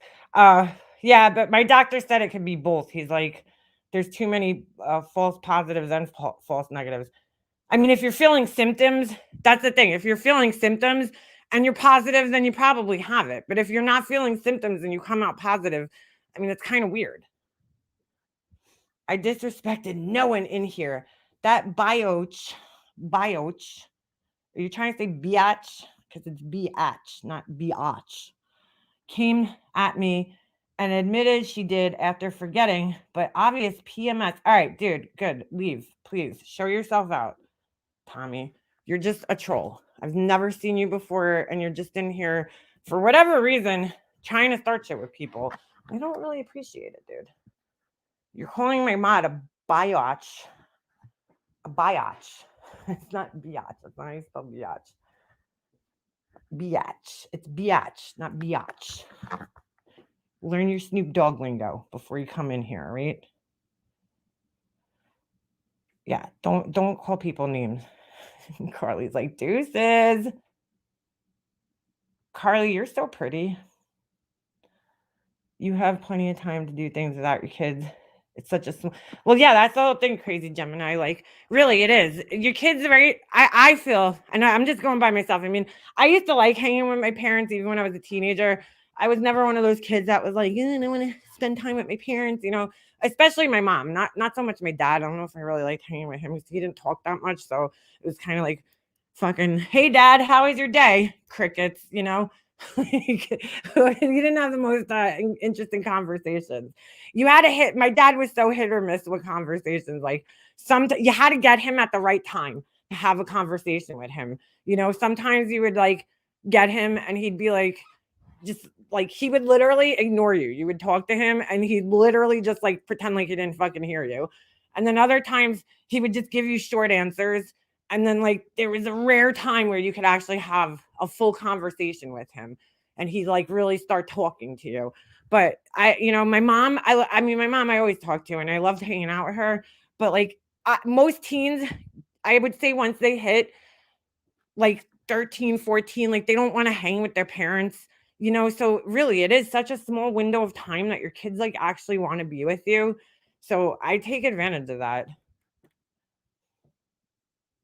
My son's like starting to get like we're not cool anymore, me and my husband, and it's so sad. Like he's like he gets like annoyed by us, and I'm like, oh, what happened to the little kid that like loved us constantly? you know he's getting to that age, man. He's like what is he, a tween? He's a tween. Ugh, I hate tweens. I hate teenagers. It's gonna be rough for me, dude. I'm just saying because I really don't like teenagers. I go to like the stores in the malls and I see teenagers and I'm just like, why? like, when they're just like acting so stupid, you're just like, oh, I hate that. But I know I was one at like I was that kid. Maybe that's why I hate it so much because I'm like, oh my god, I was you. I was you about 20 something years ago, almost 30 years ago. What? There's a woman where my friends work whose legal name is Surprise. You want to hear the most fucked up name? I worked at a sign shop and we used to make nameplates for the cubicles. So we had a list. We had a wall of all fucked up names that we used to get. The weirdest one that I personally got ever was Porn Sack. Somebody's fucking name was Porn Sack. Porn Sack. Who would name their child that? And his last name was Pitcheshot or some shit. I couldn't even pronounce it. Pornsack Pitcheshot. Pornsack. I just doxed this fucking guy. I'm sure there's other ones. No, there's not. He's got to be the only one in the world. Pornsack. Who would fucking name their kid Pornsack? Pornsack. Spelt Pornsack. I have a picture of it somewhere. I couldn't believe it. He worked at I think it was Marvel Comics. We did oh no, not Marvel, DC. We did DC Comics and their cubicle, their office signs they were cute. They were little bubbles, like like the comic bubble where the words are. So the names were all in the bubble. We would cut the bubbles out of this white acrylic. And fucking Pornsack. The guy's name was Pornsack. I couldn't believe it. But we used to get the funniest names. What was the other one? I can't remember. I have pictures of it somewhere. We had like a whole wall where we would just take fucked up names and hang it on the wall. It was fun. That was probably one of my favorite jobs because I loved all the people I worked with. The guys, I was the only girl as per usual. It's like my life story. I'm always the only girl. Always the only girl. So I don't know. It was just fun. We had a lot of fun at that job. One kid I worked with, he was so funny, and he just made the day go by like so much quicker. because he was always cracking jokes and shit. There was this really funny guy, Renee, who worked with us he was from Switzerland, and he had that accent. Just he was so serious about vinyl. But I thank God for that guy because he taught me everything there was to know about vinyl. He was like an old school like sign maker from Switzerland, you know. He like hand painted signs, you know, from like the fucking ancient days. I wouldn't be surprised if he chiseled them too. He was cool as shit though. And Renee, better than ball sack, I guess. Porn sack. But I got fired for that job. I got fired because what happened? Oh, this was bullshit. Okay, this was total bullshit. So it was around like 2008 when I worked at this company, and a lot of people got laid off because it was like during that, you know, when we had that bad recession and the housing market crashed and all that shit, right? So I got promoted during the layoff to what they called the engineering department. But it was just, I don't call myself an engineer because I'm not. I didn't have no schooling in engineer. It was a pretentious. My boss was just really pretentious and thought he was a lot smarter than he was. But anyway, he was cool. He was always nice to me, you know. And whatever. We used to have to draw all the directions for how the signs were going to be made. So one day this guy comes in who was like a subcontractor of ours. He used to make like stones. He made like he sandblasted things. So he used to make and engraved in like stone, like granite and all sorts of shit, right? So he came in and he asked my boss if my boss could have somebody do the artwork for him for this thing that he was making. And my boss was like, listen, we really don't have time, you know, we're understaffed and and all that. So he came over to my desk, as he always did. This guy would always come in and talk to me. And he's like, could you, you know, help me out? So I was like, sure, you know. Um, Basically I was gonna do a job for him. My boss rejected it. And so, you know, I said I could do it at home, you know, like on my whatever, on the side. And there was no problem. My boss told the guy to ask one of the artists if they would do it. So he came out and asked me. So he gives me, it was for the fire department. He gives me a whole bunch of patches, and I had to trace all these patches, all these embroidered patches. It was a pain in the ass. I started doing it, and then he kept calling me. He kept telling me, oh, I got to get more patches. I got to get more patches. And like, you know, he just kept putting it off. So finally I was like, all right, why don't you get all your stuff together and then let me know when to start it, you know? A fucking year goes by. A fucking whole entire year goes by, and I heard nothing about this shit. In between that time, I had moved from my mom's house in with my husband, right? So I moved into his apartment. So as you could imagine, I got rid of a lot of shit. So I see these patches in my drawer, and I'm like, I don't fucking need these things. I haven't heard from this guy in a year. So I throw them out. Fucking all of a sudden one day, the guy comes into my job a year later, and all of a sudden this project that he was working on becomes a huge rush. And he's calling me up and calling me up. And at this point, every time this guy called me, he would end up like trying to keep me on the phone with him and talk about everything but the patches and the job that I had to do. So I started getting the feeling that he was like not calling me because he wanted me to really do the work. You know what I'm saying? He was calling me for other reasons. And I was like, I wouldn't even take his phone. I just stopped taking his phone calls because I was like, this guy's been jerking me around for a long time with this shit. And either you want me to do it or you don't. Like, I'm not playing games and I don't need to sit on the phone with you and talk about all this other shit. So finally, he called me maybe twice and I didn't call him back. And he comes into my job one day, goes into this girl's office, this fucking bitch, who I thought was my friend, but apparently wasn't. And he starts telling her that I stole work from them and I whatever. He needed the patches back or some shit. And I was like, dude, I got rid of them. I haven't heard from you in like a year. You know what I'm saying? You jerked me around for an entire year. And now you think I don't know where those patches are. I have no idea where they are.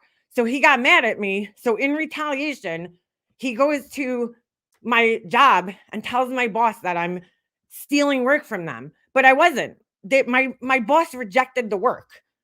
So I don't know how I was stealing work from them. because they weren't going to do it anyway. So I was so pissed. So she goes, this girl who I thought was my friend, instead of coming to me and asking me my side of the story, she goes and tells the owner of the company. And they call me into the office. I was totally caught off guard. I didn't like, I was like, what the hell is going on? They're like, oh, did you do work for this guy? Blah, blah. I explained the whole story to them, exactly how I just told you guys. And they ended up firing me. And I'm like, holy shit, because I don't know why they didn't ask my boss, because he would have told them that he did not, he rejected the job. We didn't have time for it. I was so mad. So I was so upset. I mean, I never cried about like leaving a job. I was like hysterical. It really fucked me up because I really loved this job. I loved all the people I worked with. I didn't necessarily love the work, but I loved the people I worked with. We were like a big family. I worked there for like 5 years or some shit. I don't remember how long I was there, and it was like, oh my God, I was so upset. So upset. So that was my little fired story. I was so pissed. Fucking asshole. And then my asshole boss fought my unemployment too. And one, because I didn't know, he recorded me. So if you listen to the recording and I tell that story, it sounds like I'm stealing work, because I said, yeah, I did the work for the guy. I was going to do the work for the guy, but I didn't steal it from the company because the company wasn't going to do the work. They don't even do that. That's not what we did. We made signs. We didn't fucking trace patches. Fucking asshole. Oh, so mad. So mad. Who's in the Super Bowl?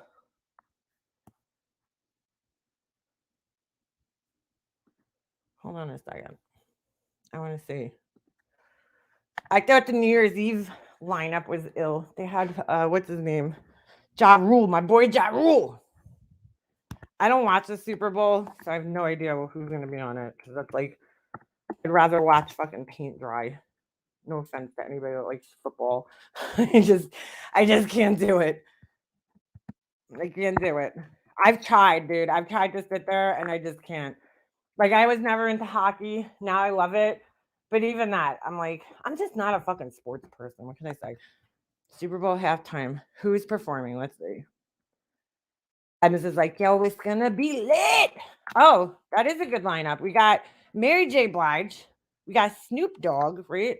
I don't know who that guy is in the middle. Kendrick. Dr. Dre. Yeah, that just tells me something, okay? If they gotta go and dip back into our old artists from the 90s, then that tells me something about today's talent. Why can't they get somebody who's like, newer? Why? Because they all suck. They got to get over our old people. Dr. Dre, Snoop Dogg, Eminem, Mary J. Blige, Kendrick's new, I guess, right? He's kind of new. That's that's gonna be a good show. I might have to check that one out. I might have to watch that one. I love Mary J. I fucking love her and Alicia Keys. Those are like my top two R&B. I love her. Love Alicia Keys. She's fucking God. She's a goddess, Alicia Keys. I mean, I don't think there's and Mary J. Blige is extremely talented, but Alicia Keys' talent is just on another level. I mean, she writes all the songs. She's so talented. So talented. Plays the piano. You know who is really talented, and I didn't know this? Well, I knew they were talented and I liked them. Ashanti, my Long Island girl. I loved Ashanti in the early 2000s. I mean, but I didn't know this. This is so fucked up, and I had no idea. And you guys probably don't even know this either. Fucking Jennifer Lopez. I always hated that bitch. I don't know what it is. I just don't like her. Is she gorgeous? Yes. Does she, she's beautiful. She sucks though, dude. She cannot sing. She can't act, but she thinks she's better than everybody else too. She disses everybody.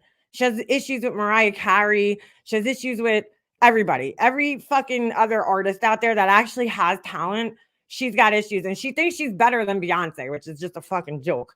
J-Lo, girl, you're far cry from Beyonce. And I don't even like Beyonce all that much, but you're a far cry. I will admit, Beyonce is also very talented. I mean, she could sing, and her dancing, her choreography is just off the chart.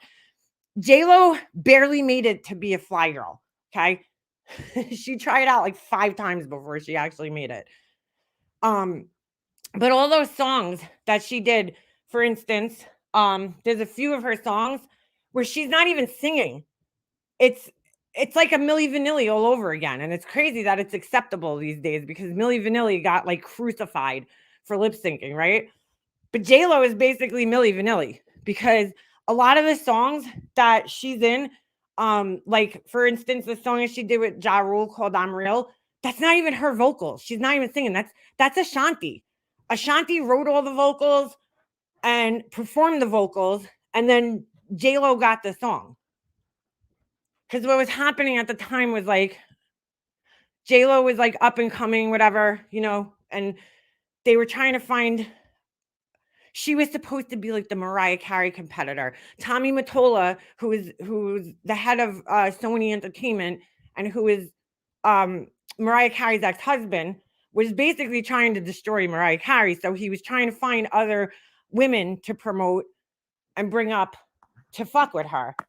And J-Lo was supposed to be one of those people, which I don't think, again, she is not even close to Mariah Carey's level of talent. I mean, Mariah Carey's vocals, whether you like her or not, her vocals are insane. And she's probably one of the best singers of our time. But fucking J-Lo just sucks in every way. I mean, she even lied about her skin. I use olive oil. Really? You put olive oil? Okay. Okay, girl. No plastic surgery, right? I mean, listen, she could have good skin. My grandmother had great skin. It's possible. I don't know about olive oil. Fucking liar. Yeah, nothing's authentic. Everything is over auto-tuned. I'm not saying that there's not J-Lo probably sucked a lot of dicks. That's probably why, chick. I think that's why she made so much money. Who has she not screwed? Really? Let's go back. Let's go back through her list. That bitch cannot settle down if she was paid to. That's another thing. She's a whore. She's a total whore. She's always, I mean, how many times? Now she's back with Ben Affleck, Mark Anthony, Ben Affleck, fucking Alex Rodriguez. She's been with everybody. I don't think there's a guy in Hollywood that she hasn't screwed. She's disgusting. Thanks, Smokey. My skin's actually not that great, Smokey. It's not. I have makeup on in my picture, and the sun is like blaring in my face through the window, so of course my skin looks a lot better than it probably does in person. Just being honest. And no, I don't use filters. Nope. I just know how to catch that light, girl. She's a no talent having hack, J-Lo. I'm sorry. I just never liked her. I never liked that bitch. I don't know why. She's just always had this arrogance. Every movie she's ever been in sucked. I can't name one movie that I'm like, yeah, she did great in that movie. No, she sucks in every movie. She thinks she's the best actress. She thinks she's the best. Who else did she talk shit about? Gwyneth Paltrow. I mean, come on, dude. You can't even compare yourself to Gwyneth Paltrow when it comes to acting. I'm not even like a huge Gwyneth Paltrow fan. I don't really even know if I've ever seen any of her fucking movies, but I know that she's a good actress. Like, come on, J-Lo. Just stop. You don't compare to any of these people. See, the person, should I use Laura's thing? This is the dumbest saying. Can somebody please help me make this make sense? She's like, winners. No, losers focus on winners. Winners focus on winners. What does that even mean? What the fuck does that mean? Can somebody explain what that means? Losers focus on winners. Winners focus on winners. Somebody explain it, please. What that means. I don't even know what the fuck that's. What is that? What does that mean? I never heard that before, except for out of her mouth. But what does it mean? I don't bash other people's businesses. I'm pretty sure you were telling everybody that Yankee candles were toxic. And I proved that wrong by showing the MSDS sheets. You don't bash other businesses? Because pretty much in the beginning, when you started selling your candles, your whole ad campaign was to bash other people's business. You're the J-Lo of candle making, because that's what J-Lo does. She bashes everybody else because she sucks, and she really doesn't have that much talent. So she bashes everybody else. I want to write down all her sayings one day. All her stupid sayings. You get further with honey than you do with shit. That's one of my favorites. What does that mean? She learned a new idiom. What? She is the Laura of the music world. That's what I'm saying. And Laura's the J-Lo of candle making. She learned a new idiom. Be ready to hear it. What's that? She also said MGL doesn't have a tumor. It's called the brain liaison. You mean a lesion? Yo, she's got a fucking brain liaison, right? It's not the tumor, it's a brain liaison. What the fuck? Dude, where's her tumor supposedly? Could somebody tell me where is it? Is it on like her actual, like what part of her brain is it on? Like a saying.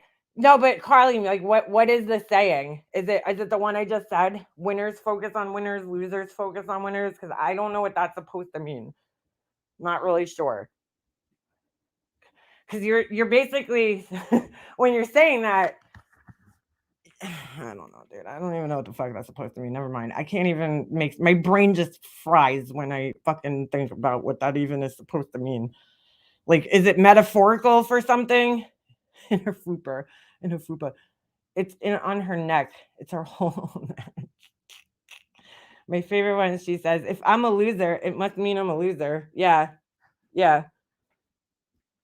It's the logic. She stole that word from me because I think I would use it like that's some logic, and now she says it all the time.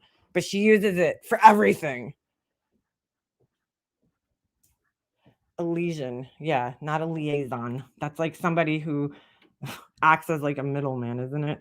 I think she messed that one up like all others, but I'm sure we'll hear it a lot more. I don't even know any like most of the time when she tries to, she'll be like, there's an age-old saying, and then she'll totally like blow it. I'll kind of know where she's getting the saying from. Like the fly, like you catch more flies with honey than you do with vinegar. That's the actual saying, but she just totally fucked it up. But this winner one, I can't get. I don't know. I think she literally just made that shit up. There's no saying that I've ever heard, at least, about losers focusing on winners and winners focusing on winners. I just don't get it. I don't I don't understand. Well, what's the message there? What are you trying to get across by saying that? Explain. Winners focus on winners, losers focus on winners.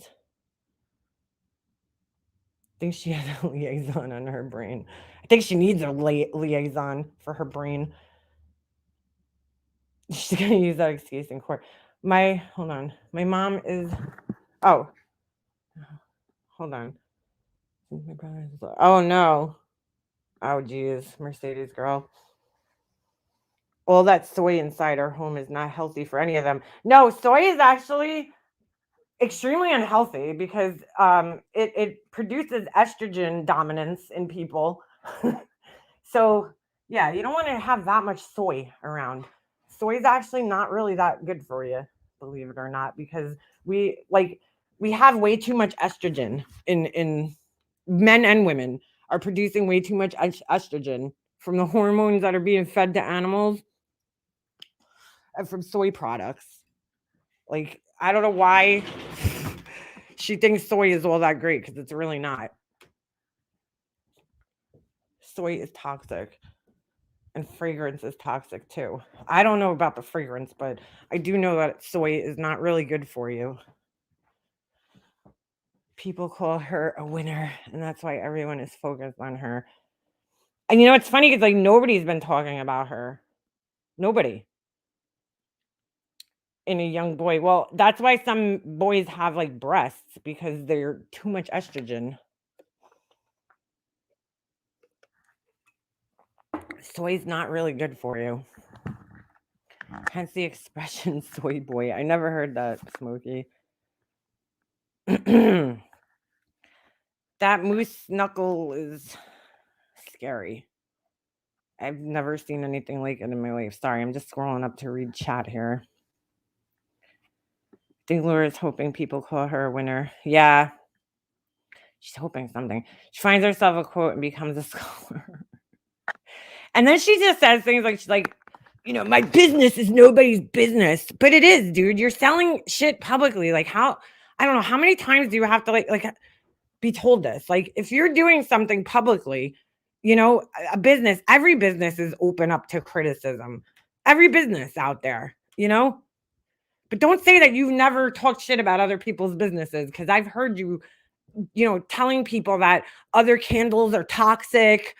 And you definitely talk shit about life coaching, that about whatever her name is, her fucking life coaching. You definitely slammed her for that, like, many a times.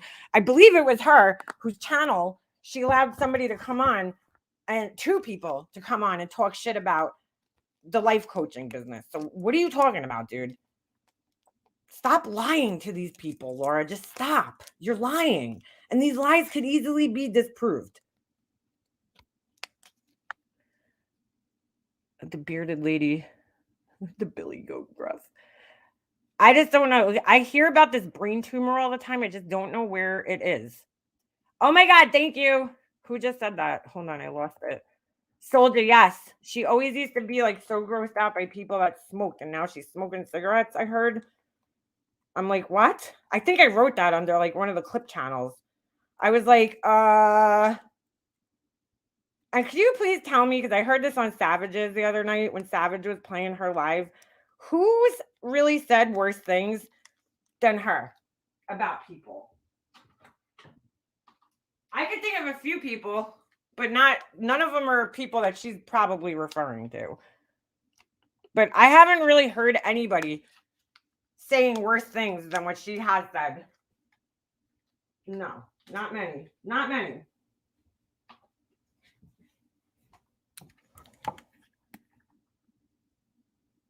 I haven't heard many. The sudden smoking thing. I don't understand anybody who would start smoking in their 40s. I'm trying to quit over here. Smokes in her house. Yeah, and especially smoking inside. Yee. So weird. I smoke at least 3 cigarettes a day, but I have to outside. I wonder if the $400 a month fitness guy for her kid knows he's in third hand smoke. Wait, she smokes. Oh my God. Yeah, that's not good. That's not good. Not at all. She said that she gets fluffer off sometimes on her arm. Ew. Why? Yuck. CK. I wish I could only smoke 3 cigarettes a day. Holy shit. That's pretty gross, Smokey. I smoke too, but not in the car. I smoke in my car. I have to admit, I do. But I smoke with the window all the way the fuck down.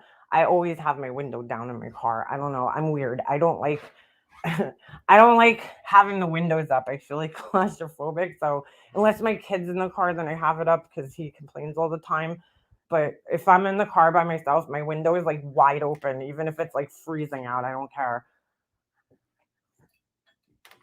She smokes like a pro. Can't inhale and choke. She's a closet smoker. Who's that? Don't judge. It's the closest to action she will get. Do that. I don't pay as fuck, but I'm living for Savage getting in her ass. I've been waiting. I just think, you know what I'm living for, and I love Savage. I think Savage is hilarious, especially her accent. Like, not that I'm not laughing at her accent, but I love her accent.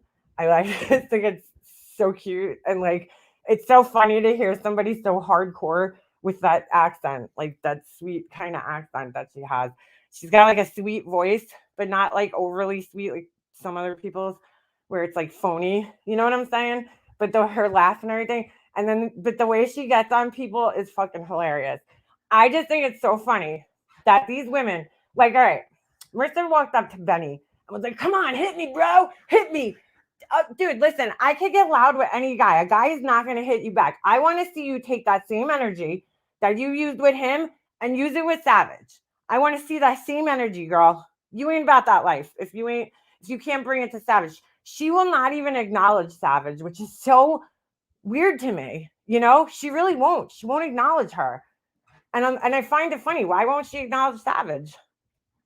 She's taken down like little channels that have like 400 subscribers, but she won't acknowledge Savage. It's just, I find it very, very telling.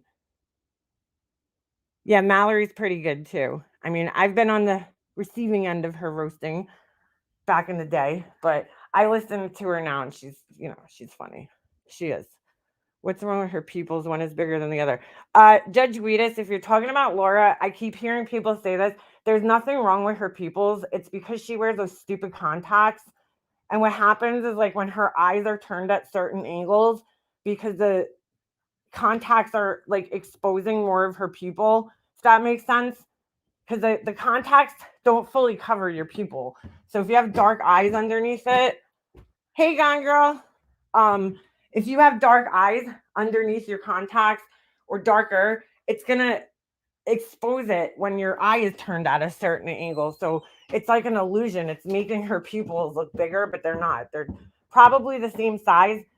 It's just because those contacts make her eyes look wonky. Especially when if she has lights on, like a light directed right at her face, when she turns her eye, the contact's making a weird shadow on her eye, on her pupil, and it's making her pupils look big, and it's really horrible looking. I don't know if she ever watches herself, but it's like she looks like fucking Marilyn Manson. Oh, thank you, Gone Girl. Thank you. So no, see, Carly, her eyes aren't dilated. That's the contacts. That's her eye. That's her actual eye showing underneath the contacts because her real eye color is darker than the blue that she has on. So like when she turns her eyes, you can see it. If you ever watch her videos, you could see that when she turns her eyes, you'll see like the shadow on her pupil because there's a big hole in the center of the contact. I mean, not a hole. There's a missing, there's nothing there. There's no color. It's just, a circle that's colorless, clear. So when she turns her eyes, it creates a shadow on her eyeball that makes her pupils look huge. Her pupils are probably just normal size. They just look weird with the stupid contacts. I mean, girl, just give it up with those contacts already. I hate them. I think they look horrible. They just don't look good. I don't know why she's so. I don't know why she's so like connect like so. To me, that's like a cover up. Like you're not comfortable with yourself. You're putting on like a mask. Like that. It does not look natural at all. And then maybe that's the look you're going for. To me, it looks like Marilyn Manson eyes. You know, but I don't know. It's just not comfortable. It's just not a good look, especially when you're older. Like I feel like even with myself, like less is more, especially now that I'm getting older. I mean, I've always been kind of light-handed with my makeup because I look I could like I have very manly features, my face. I have like a very structured face, right? My cheekbones are prominent, my jaw is very sharp, you know? So when I go heavy handed with my makeup, I could go from like girl to transvestite within like 2 seconds. You know what I'm saying? I'm sorry, I probably shouldn't use that word, but I do. I look like a drag queen, like when I put too much makeup on sometimes. So I try to be really light-handed with my makeup to try to make it look as natural as possible. And the older I'm getting, I feel like because your skin starts changing, your face shape starts changing, like those lines become more harsh when you get older. You got to really tone it down with the makeup. And less is definitely more when you're older. Got to be really super light-handed.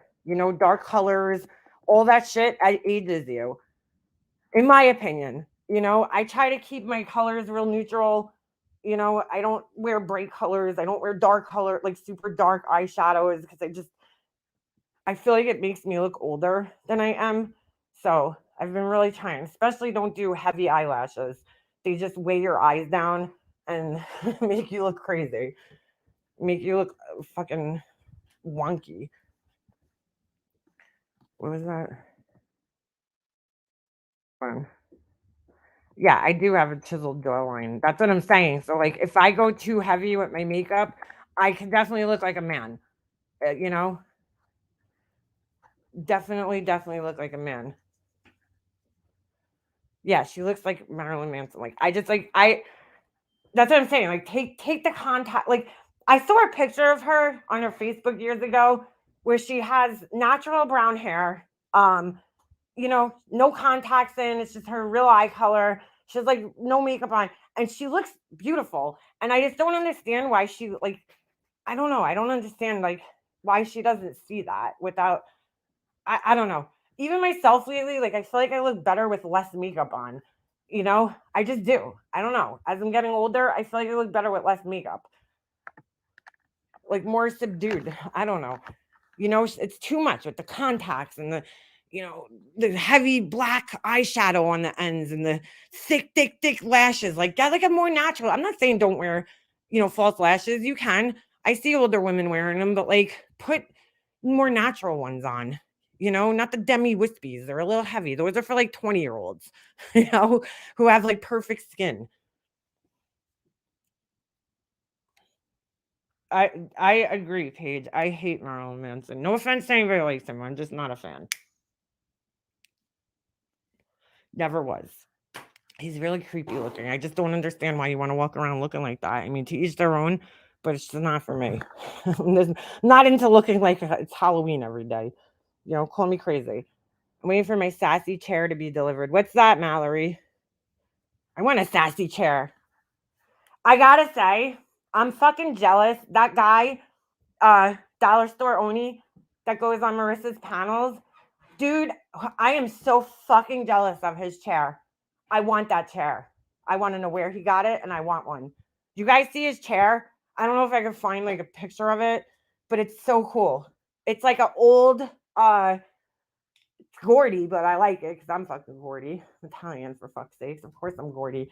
It's like I don't know. I'm not good at naming time errors and shit. Victorian, maybe. I don't know. Chair, and it's like gold. I don't know if he painted it himself, but it's fucking awesome. And I'm like, bitch, I want your chair. I want your fucking chair. But he really is Oni number two. Who called him, what did I see the other day? Diet Oni. I was dead. I was dead. I was dead. Diet Oni. Justice, yeah, is that his name? Justice something? Oh, bye, Jem. Yeah, his chair is off. It's sick. I like his chair. I'm not gonna lie. I'm not gonna lie. I like. Oh wait, you know what? I might have a screenshot. Hold on a second. I was like, oh my god, I love his chair. I like that whole. I don't know. I'm like really into like the mixing, like really old. I don't know. I've always been into it. Like taking like old things and then painting them like kind of weird colors. I know it's probably going out of style now. That was more like a couple years ago, but I like the way that looks, and I love his chair. I'm like, oh, that chair is fucking fabulous. Maybe it is Oni. No, I don't think it is Oni. I don't think he's Oni. Oni's got a very distinct voice that you just can't. I mean, even he tried to disguise it and couldn't. Hold on, let me see if I can find a screenshot because I think I took one. Hold on a second. And I'm like, dude, that's the most fabulous fucking chair ever. It's probably not that comfortable, but it's a beautiful, beautiful chair. Nevertheless, hold on a second. Oh, I want to ask you guys. I was looking into something yesterday. Maybe designing my own makeup palettes. Okay, not like I'm gonna be like a makeup designer or anything. But I'm saying putting because I'm not gonna be making the formulas and shit. But putting together my own palettes, in other words, like colors, and then possibly selling them. Who would be into something like that? Put a one in the chat if you would be into something like that. The only thing is that I would have to test them and love the eyeshadow first because I always get like I don't know if this happens to you guys, but I always buy makeup palettes, and this is just something I was brainstorming yesterday, thinking of. Doesn't mean it's gonna happen, but I always look at makeup palettes and like, there's always like colors in them that I'm like, why is this color in here? Like, why? I'll never use this color. So I always wish I could put together my own palette and just like have that perfect palette of all the colors that I feel that are necessary for just like basic eyeshadow looks for like older women. Okay, there's a lot of ones in here. So I was looking into it last night because there's this girl I follow who does nails. Her name's Lisette Cruz. She does nails and she has her own line of nail products, you know. I mean, she's got way more subscribers than I have. But I was just looking and I'm like, you know, that would be cool if I had like my own eyeshadows that I could just put together a palette and then sell it to people. You know, like my own design of palette and pick all the colors that go into it and maybe put a little Makeup Mobster logo on it. I don't wear makeup, but I think it would be exciting. Right, for older women. And that includes me. I think 40 and over, you know, your eyes change. I use a lot more matte colors than I used to. I use shimmery. I don't use glitter. I use like satin, I would call it. The satin shimmer, you know, that's very, very fine. That just has a little tiny shimmer, very fine shimmer in it. I don't like glitter shadows at all. You know, something that I think would work for like most people, skin tones, some cool colors. Cause I feel like that's another thing when you get palettes, it's either warm or cool. You know, I feel like why can't we mix it and have half of it be warm and half of it be cool? Not that, well, some one palette that I used to really love that's not sold anymore. And the reason I loved it is because it had both was Smashbox exposure, something exposure palette. Mm. Half of it was warm and half of it was cool. And I was like, I used the shit out of it because, you know, I liked that it had a mixture of both. So I feel like every time I go into like like Ulta or Sephora, I'm like, oh, like I just want to change this palette. Like I like these colors, but I hate these colors because they're marketing to a different audience. They're marketing to like a broader audience. I feel like if I sold them and I picked them out, most of us in here are 30 and over, right? So it would just make sense. Started using the eyeshadow pens. They're awesome. Which ones are those, Michelle? I That's what I use, Alicia. I mean, you can see in my picture here. I don't remember which palette I use, but I really just keep it, you know, browns and nudes. I feel like I'll do my eyeshadow and it comes out so good, and then I'll go take a picture of it, and it never fucking photographs the way that it looks in person. I can't get it to photograph. I'm not saying this is happening. I'm just saying it was an idea I was thinking of last night because a lot of times I just think things up. But it's definitely something I was like, just like, that would be cool. Good way to make money and give people a product, you know. I'm always trying to think of ways to make money, I guess. Because, like, why not? Why not? They're so incredibly emotionally intelligent. I learned that the hard way. The Huskies. They're Laura Mercier eyeshadows. You know, that's one brand I've never tried anything from. Laura Mercier. I don't think I've ever tried anything from that brand. It's just like I don't know. I just never I've never tried anything. I gotta try something from there. I always hear people talk about that and Charlotte Tilbury. I've never tried that. I refuse to buy Natasha Dedona, whatever her fucking name is, her overpriced shadow palettes. Bitch has some nerve. She has some fucking nerve charging what she does.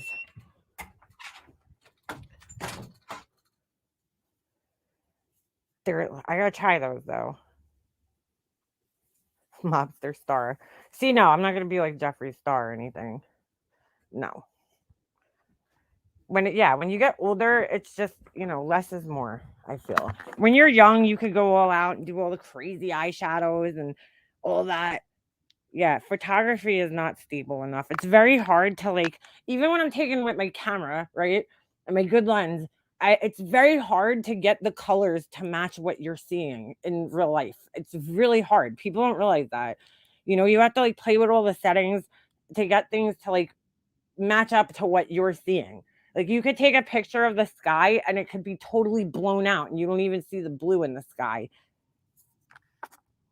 They're so good, they blend like butter. I know Hummingbird, but I have so many good shadows that blend like butter that don't fucking cost 600 fucking dollars. Well, not 600, $60. Like my Lorac palettes blend like butter and they're like half the price. Like, it's just, there's only 3. This is what, here's my problem. Maybe because I do know about the fucking manufacturing. There's really like 3 labs, I believe it is, in the United States that make makeup, right? 3 major labs that make all the fucking makeup companies makeup. So we know that her makeup is coming from one of those 3 labs, right? Why the fuck is her eyeshadow so much more expensive? What is she putting in there? If it had some like anti-aging ingredients or something like that, then maybe I'd be like, okay, what's in there? Nothing.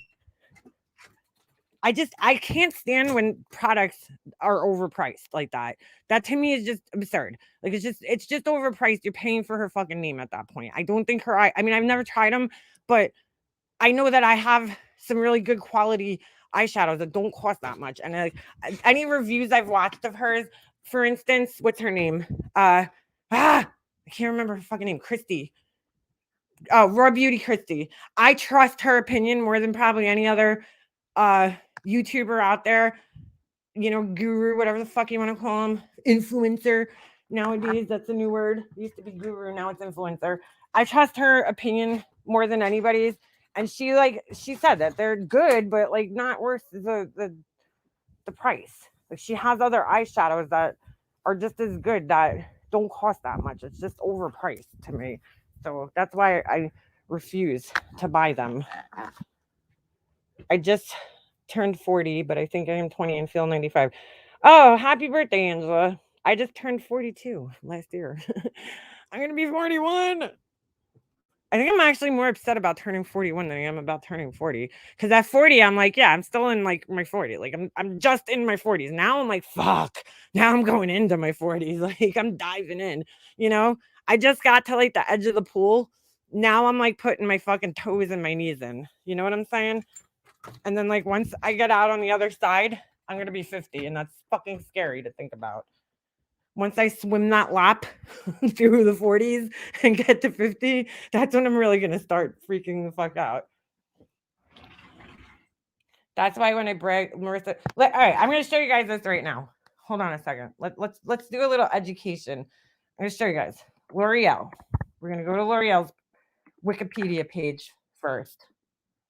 I'm gonna show you guys this. Here's a little education in makeup. When I tell you guys I learn about things, I like really learn about them because I want to know. I want to know everything I can. We're gonna go to L'Oreal's Wikipedia page if I can fucking find it. Let's just put Wikipedia because I can't find it. Great. Wikipedia. Let me pull this out and we're gonna share this real quick. Little education time on Makeup Mobster here. Share screen. Okay, we got L'Oreal. All right, let's take a look here. Let me get Soldier's thing off here. So when you go here on their page, we go all the way down to brands portfolio. Okay, these are all the brands that are owned by L'Oreal. So we got L'Oreal Technique, L'Oreal Professional, Caratis Aesthetics, Matrix, Mizani, Redken is owned by L'Oreal. Okay, these are all the hair products, I guess. Shu Irma, Carol's daughter. Hey, that's me. What's up? What's up? I'm Carol's daughter. Essie, the nail polish company. Carita, whatever the fuck these are. I never even heard of those. Let's go down here. This is their Luxe brands. Okay, Lancome, YSL, Giorgio Armani, all owned by L'Oreal, which means it's all made in the same place. Okay. Kiehl's, whatever it is, Biotherm, Casherel, never heard of that. Diesel, Victor Rolf, Ralph Lauren fragrances, Shu Irma, Clarisonic, the stupid brushes that are so expensive, they're owned by L'Oreal. Okay. Guy LaRoche, Paloma Picasso, Urban Decay, guys. Urban Decay is owned by L'Oreal. And I'll tell you one thing, because I have the original palette, okay, from Urban Decay when they were an indie brand. And there's a definite difference in their eyeshadow once they got bought out by L'Oreal back in like 2000 something. USI, Helena Rubinstein, It Cosmetics, House 99, Alteria Cologne, whatever the fuck. I never heard of these. Let's go down here. Consumer products. This is drugstore. L'Oreal, Garnier, Maybelline, NYX, NYX, NYX, owned by L'Oreal. Sauchin, Carol's daughter, Essie, Magic. I don't know what, I never heard of these other ones, okay? Vichy, La Roche Posay, SkinCeuticals. That's another brand that's really expensive. I mean, just look at how many different brands are owned by them. Dermablend, okay? CeraVe. CeraVe. I didn't know that. All right, so now we're gonna close this one out. And we're gonna look at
my bad. My bad. I accidentally X'd out my StreamYard window. All right. Let's go to Estee Lauder. And we're gonna look at that one. She gone. Hold on. All right. I don't even know how I did that. I don't even remember doing that. I accidentally X'd out the wrong window. All right. So Estee Lauder. Here we go. Here's all their companies. History, marketing, brands. Ooh, they got a lot. Cosmetics. So we got Erin, I never heard of. Becca. Bobbi Brown is owned by Estee Lauder. Clinique is owned by them. Darphin, I don't know what that is. DC, whatever the fuck that is. Dr. Jart, that's another expensive brand. Estee Lauder, obviously. Forest Essentials, Glam Glow, La Mer, Lab Series, MAC. MAC Cosmetics is owned by Estee Lauder. Origins, Prescriptive, Smashbox, Too Faced, Tom Ford Beauty, all owned by Estee Lauder. Fragrance, and then they own a bunch of fragrances. So you guys see how this works? I'm not sure who Chanel's owned by, but it doesn't matter because their makeup is most likely manufactured in the same plants that the rest of them are manufactured in. Because there's only like a few of these places in the United States that actually like formulate cosmetics and manufacture them. There's probably more popping up now because you got more independent brands, but like Jeffree Star, I'm pretty sure Jeffree Star manufactures and formulates his own eyeshadows, which again, great quality and not too unaffordable. That reminds me, I gotta order my powder, my Jeffree Star powder. I hate Too Faced. Their old owner was a douche canoe. Yeah, I'm not a big fan of Too Faced. I don't like their products that much. I find myself, I do like the chocolate palette, but past that, I really don't care for any of their products. The fact you have La Mer and NYX. Yep. It's like I like indie brands. I support them. I do too, Hummingbird. I like the indie brands, you know. Now you got like bigger companies coming like Morphe Cosmetics. They even own a bunch of smaller brands now, you know. So I remember when nobody even knew what Morphe Cosmetics was. I remember when I went to the what do you call it? The IMATs years ago, and my friend that was a makeup artist was telling me, "Oh, go to Morphe Cosmetics, their brushes." And it's funny because their brushes were horrible at that time. Every single one I bought from that IMATs fell apart. Like the ferrule, the silver part fell off the brush handle. But I do buy their brushes now at Ulta and they're a lot better quality. Um, maybe they found a new manufacturer because their brushes, I don't even think they manufactured them at that time because they were all different. They didn't like, there was no like uniform look. Like if you buy Sigma brushes, they're all the same. You could tell, Morphe brushes were like all different. Like none of them looked the same. The handles were different. Like, it was just weird. Now they're more consistent like that. But I mean, they got good brushes. I still love my Sigma brushes though. I still love my Sigma brushes. I need a new set though. My old ones are kind of beat up. I mean, I've had them for like almost 10 years now, but I gotta say they held up pretty damn good. My Sigma brushes. Any Sigma brush I've ever bought has held up so good. I so rarely use my makeup that's all practically brand new. You know what, Paige? Me too. I really like during COVID took a huge makeup break. I'm sure the makeup companies really suffered during that time because I wasn't even, it's like, why am I going to go do all my makeup and then cover half my face up? It doesn't even make sense. I mean, even now, you know, a lot of the times I just throw on some foundation and put mascara on. I don't even do my eyeshadow like I used to. I just don't. I've been trying to do it more often, lately because I feel like I have all this makeup, I have to use it, but I just haven't been doing it as much like I used to. Like I used to not walk out of the house at all without a stitch of makeup on my face.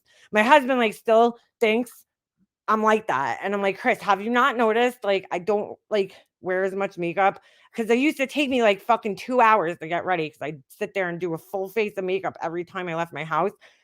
Now that I'm a mom, I got Jesse and I'm running around all the time. I just don't have the time to do it. When he was a baby, it was different because it's like we had nowhere to go. It was like, oh, I'm taking him to the library. I could take all day doing my makeup. Now we're running around all the time. I just don't have the time to sit there and do my makeup like I used to. We're like constantly running every day. He's got something, so he needs a haircut right now. His hair is so long. He wants to grow his hair long. He wants hockey hair. And I'm like, oh, I hate long hair on boys. No offense. No offense. If you like it, it's just not for me. I just don't like it. I don't like long hair. I think because boys just don't take care of their hair the way that we do. Some do. I'm sorry, let me rephrase that. I love Andy Cruz's hair. Andy's got some nice long hair. But that fits him so well. I can't even imagine him with short hair. Andy Cruz.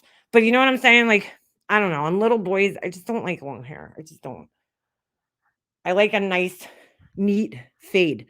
Like, I don't mind if it's longer on the top or something, but like, I don't know. I just don't like when it's like shaggy looking.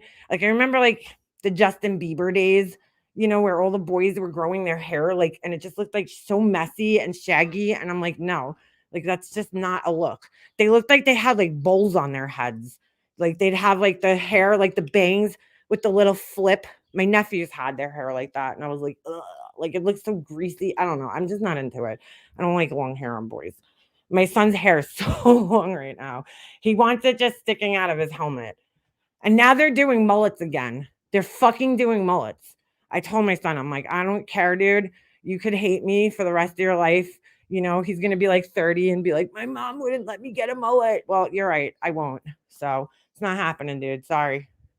Sorry. Not letting you get a mullet, dude. It's not happening. Yeah, Andy's hair is beautiful.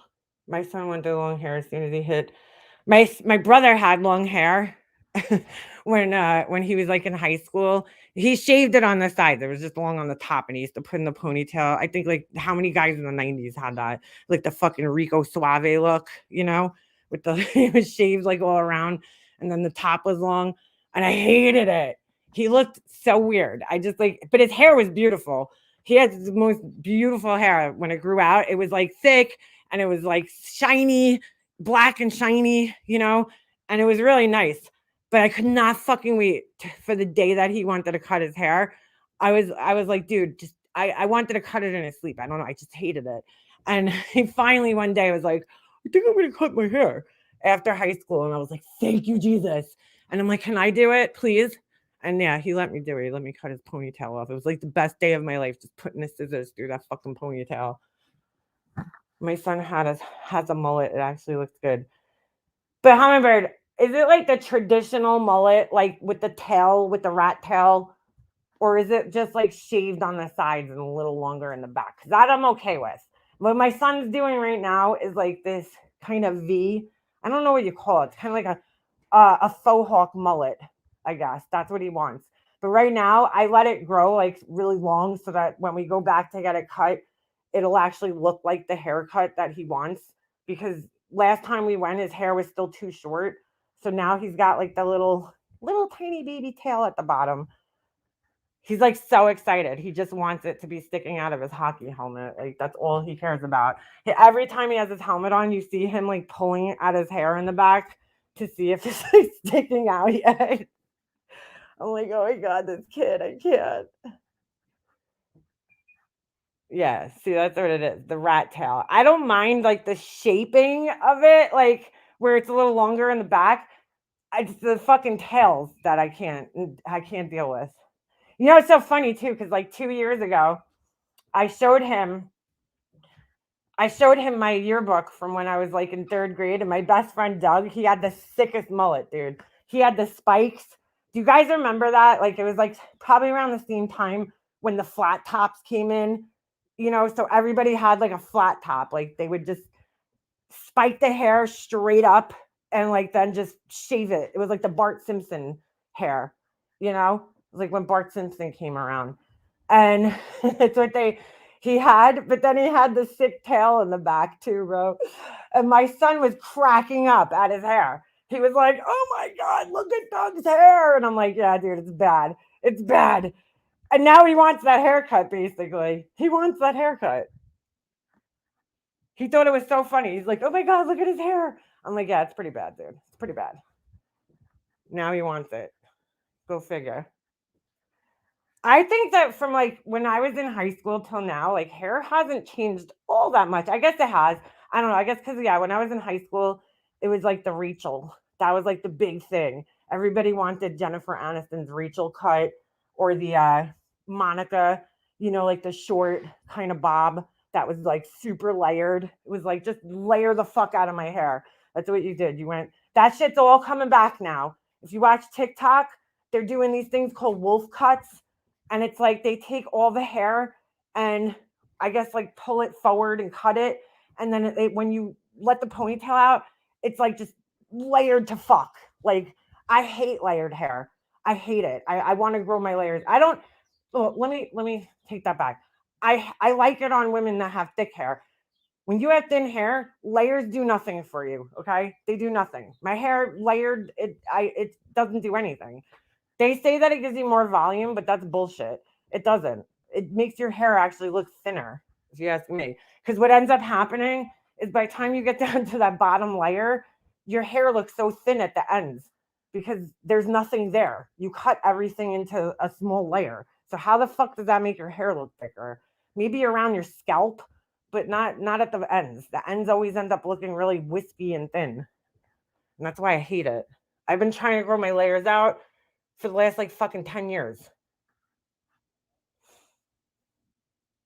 Long hair is the best for anyone with thick. Hold on. Let me go up. Like the freaking cut. Oh God, the Karen haircut. Yeah, that's terrible.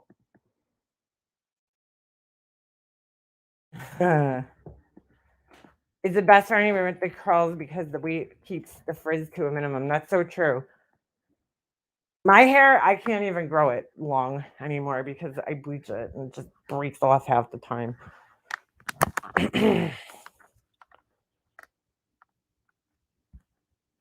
Keep changing the subject, thinking of past. I was just watching those wolf cut tutorials last night. I don't like it that layered. Me neither, Bodhi. I'm like, ugh. Like it's just too much. You guys want to see one? Let's see if we can find one. I'll show you guys what I'm talking about. On YouTube. Wolf cut. Ugh. Ugh. Could we react to oh my God, Crude as fuck is live. Holy shit. He's like live like all day, every day. Wolf cuts. I can't anymore. No offense to him. I'm just saying. One thing, if I could give Crude, and this goes to anybody, we need to stop with the damn those noises every time somebody donates. It drives me nuts. Anybody else, or is it just me? I think because I have ADHD. And hold on, I'll show you guys this one. Today we're watching some people give themselves wolf cuts. If you're anything like me, you'd be like, what is a wolf cut? a wolf cut. Honestly, Oh my God. What is going on? might just be me because it sounds like pretty much everybody across the board is like, oh yeah, a wolf cut. Like that's No, totally makes sense. I'm not thinking true. like, does a wolf have layers? Because all a wolf cut Oh, is shit, what did I do? a layered Sorry. haircut. Wolves don't have layers, right? Do they? I don't think so. Do they? I was looking it up earlier and I'm like, well, there has to be some kind of meaning, and I guess I want to know, why does Brad Mondo, he's like the king of reacting to things. Well, I guess I know why. He has so many subscribers, right? That like, who's gonna complain that Brad Mondo is reacting to their video? Nobody, because that gives you like exposure to millions of people. He has like over 1 million subscribers, I'm sure. So nobody's gonna be like, oh, Brad Mondo, let me give you community fucking copyright strike. Because I'm like, this guy has gotten away with like fucking streaming other people's shit with no commentary for years. He's like the OG of reaction videos on YouTube. He really is. And it's crazy. it was like, because wolves are cool. People relate this like cool bad haircut to All wolves. right, we're gonna fast forward, Brad. I Yeah, love you. so but I gotta so it fast was forward. none of the ones I said. Why is there an L at the end? I decided that I want to cut my hair today again like I did last time. My hair was blue because I missed my layers. I've actually seen this one, and her hair comes out. Actually, it looks nice because she has thick Last hair. time I got my hair cut, I got it cut all even. So I already brought shears. This been on my mind. It's like, no. I'm so happy you bought some shears. Me too. Yes. I can't stand when you see people cutting their hair with kitchen scissors. I'm like, are you fucking kidding me? That means they'll be sharp enough to cut your. Buy hair cutting scissors. They're not that expensive. At least go to the freaking store and get like a regular pair of hair cutting scissors. Like, cheap hair from like fucking CVS, even like the Conair ones. Just, you cannot cut your hair with kitchen scissors. What happens is when you cut your hair with kitchen scissors, it squeezes all the hair to the side. Like, if you ever look at hair cutting scissors, not all of them, but I guess most of them have little teeth on them. There's like little grooves, and that's so that the hair stays in place and it cuts it evenly. When you look at kitchen scissors, it's not really like that. They kind of just slide. It just kind of pushes the hair out of the way, and that's why it never comes out even when you cut. That's why they make hair cutting scissors. Shears. Your hair. They're definitely like cheap shears, which is totally fine. I don't give a shit how much they cost. I just want you to not use some craft scissors that are dull as hell. The shears that I use. Yes, Hummingbird. I actually tried his the first thing that he came out with. I love Brad Mondo. I absolutely love him. The first thing that he came out with, I forgot what it was called. Shit. I actually tried it. It wasn't bad, to be honest with you. I mean, I never reordered it, but because it wasn't like so great that I felt like I needed to, but it was a good product. I mean, I just really didn't know what it did. You know what I'm saying? It was one of those types of products where I was like, not really sure what this is doing for my hair, but it wasn't doing anything negative for it. I guess I'll put it that way. It kind of helped when I was like styling my hair, if that makes sense. Like I use what's that shit? Sebastian Potion 9. Been using it for years, and I like it because it holds my hair in place. I'm not really sure what else it's doing for my hair, but I feel like when I don't use it, I could notice that my hair has no hold. And the reason I like it personally is because I have thin hair, and every fucking thing else I put in my hair weighs it down really bad. And the Potion 9 doesn't, and it doesn't dry it out either, because then that's the other problem. Sometimes you have styling products that just dry the shit out of your hair when it's fine, and you don't want that either. So Last time I've been using them like regular scissors, and I'm not cutting my hair. So yeah, I'm also doing it while my hair is straight, and I'm probably gonna regret that. But I want the layers curled up and out. Y'all see what I'm talking about? But it's just the diva cut that I see. That's the other problem I have with my hair is that when I try to do layers, you know how like people can flip their layers underneath and curl them? My hair doesn't hold the curl. So the layers just lay there flat, and it just doesn't look good. did last time my hair was blue last year, like August, around that time right before I went pink. It was trending on TikTok as a diva cut, but now it's trending on TikTok as I a heard wolf his cut color because line I was guess really it's good. more non-black people doing it right now, and they don't get diva cuts unless they have curly hair. I don't get it. Dang, was it not All right. untangled all the way? This girl's hair is gorgeous. Wait until you see when she cuts it. See what I was doing? I don't even know. Look how thick her fucking ponytail is. She could barely fit her hand around it. My hand, I could probably wrap my fingers around my ponytail 5 times if I was able to. Ooh, what's on her face? What is that? Do you guys see that? Is that like a Band-Aid or did she burn herself? This girl has so much hair. Yeah. I'm glad her hair is nice and straight before she cuts. Like, That I way, you know, kill- her wave pattern isn't. That's like my cousin Nico's hair. My cousin Nico's sister, I won't say her name on here, but she has the most beautiful hair I've ever seen in my entire fucking life. I'm not kidding. She has the longest, thickest, silkiest, shiniest hair. It's just gorgeous. It's like her hair is what people put extensions and shit in their hair to look like. Like her hair looks like she has like long extensions, and her hair's so thick and so full. I'm always been so jealous of her hair. Not existent. That's because she's half Italian and half Japanese, so she got the best of both worlds. And we're not gonna get all crazy lines going on when one day she straightens it again, and you know, whatever. You know what I mean? You know, maybe you don't. I don't know, but it's fine. And now she's going in, and Hummingbird knows what you mean, but we don't. the first step to a wolf cut is pulling up the hair all the way to the front of the head in a ponytail, and then you chop it off, and then you'll see what happens after that. See, this is gonna give me a lopsided. Yeah, you didn't pull it tight enough, girl. But it's not gonna be perfect because if I wanted it perfect, I would No, you want to make it as perfect as you can. get layers cut. And I'm glad she just said, if I wanted it to be perfect, I would go get layers cut. Good, so she knows. It's not gonna be totally great. We know that, you know? I don't even know how much I'm gonna put. I'm just shocked that she still has so much hair on her Look head. how much Even hair though she her has. hair is curly naturally, which means it's automatically dry. And then she bleached it and she dyed it blue and straightens it. And it's somehow so she still has like healthy. 20 pounds of hair on the head. What the dude? Give me some of that hair. Oh, she's really going for it. Oh, whoa. I'm not planning Look at that cut. Oh my god, so bad. to cut this much hair. I was not planning on you cutting that much hair either, because I was expecting like a little chunk. I know, but that wait was until you like, see it, hold though. on. So what's happening here is she's over directing all of the hair to the front of her head. That Yep. means the hair that's coming from down here and around here are going to be the longest, right? And then as we go up, I'm the watching layers are it going to start cut getting like shorter and this. shorter, and the front layers around the face are going to be the shortest because you're over directing the hair right to where they sit. You're going to get these really long ends and really short layers. It doesn't end there. No, they do more than that. Okay, step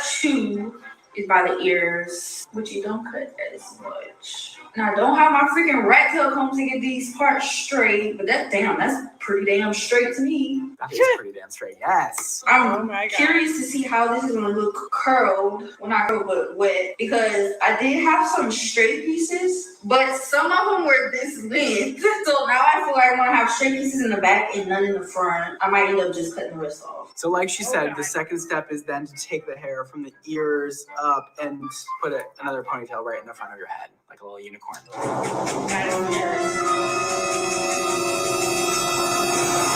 Okay, this is a lot of hair, and my biggest question is how? You're putting the hair up and then cutting pieces off at random lengths and then another random length. How is it all gonna add up to make one unified haircut? Do y'all see these layers? Look at that. Oh god. This is cute. Oh. This side looks crazy because it's like blunt the other way, but let's look at this side. Now I gotta do just the eyebrows next. You know, the only thing I hate about this cut, it was so hard to do my like slick back ponytails and my like the fake bang bun. It's so hard to do that with the haircut like this. Why do you go shorter? Did she just say a fake back bang bun? Bang bun? I don't know. I don't know. A fake I don't back know bang about bun. this. I'm just like not getting the vibe. So hopefully this last cut just brings all the vibes together. Don't ask me why I twisted it and cut it like this. I just decided to do it like this. I never did it like this before. But I always see the white girls cut their bangs like this. And my hair is straight right now. Oh, that's why they do that. So it's like that. The thing No. that it scares me is that we're not going to texturize it at all. Like, that's it. Few cuts, and we're done. It is now the afternoon. Now watch Can't this wait to shit. see this. I don't know. I feel like it's going to look really good. So, my hair now. I'm not sure why. It's really pretty. Look at this A shit. lot of bounce What the to fuck? it. You know what I wish? I wish when I re-dyed my hair, I would have left this part. Yeah, it's just He's like, my what the face. fuck? Like my face is just so round. He's shook. He's shook. Oh my god. This was the best decision I've ever made. What the fuck? Why does it look good? Okay, that's enough of that because we are both shook. It's too much shookery going on in one video because what? How did we as a team, as a unit, get there? What That the fuck? looks like incredible. What? The layers? The color? It's like not adding up. Like, It's not making any sense. how did you produce that? Is this the best haircut technique ever? Maybe. She looks so good. See, now if I did that with my hair, okay, that would not come out like that. My hair would just look like a fucking straight down mess. Right? How did it get to that? I don't know. I can't explain it. She had to go and get her hair fixed or something. There's just no way. There's no fucking way she woke up the next day and her hair looked that good. It just doesn't make sense.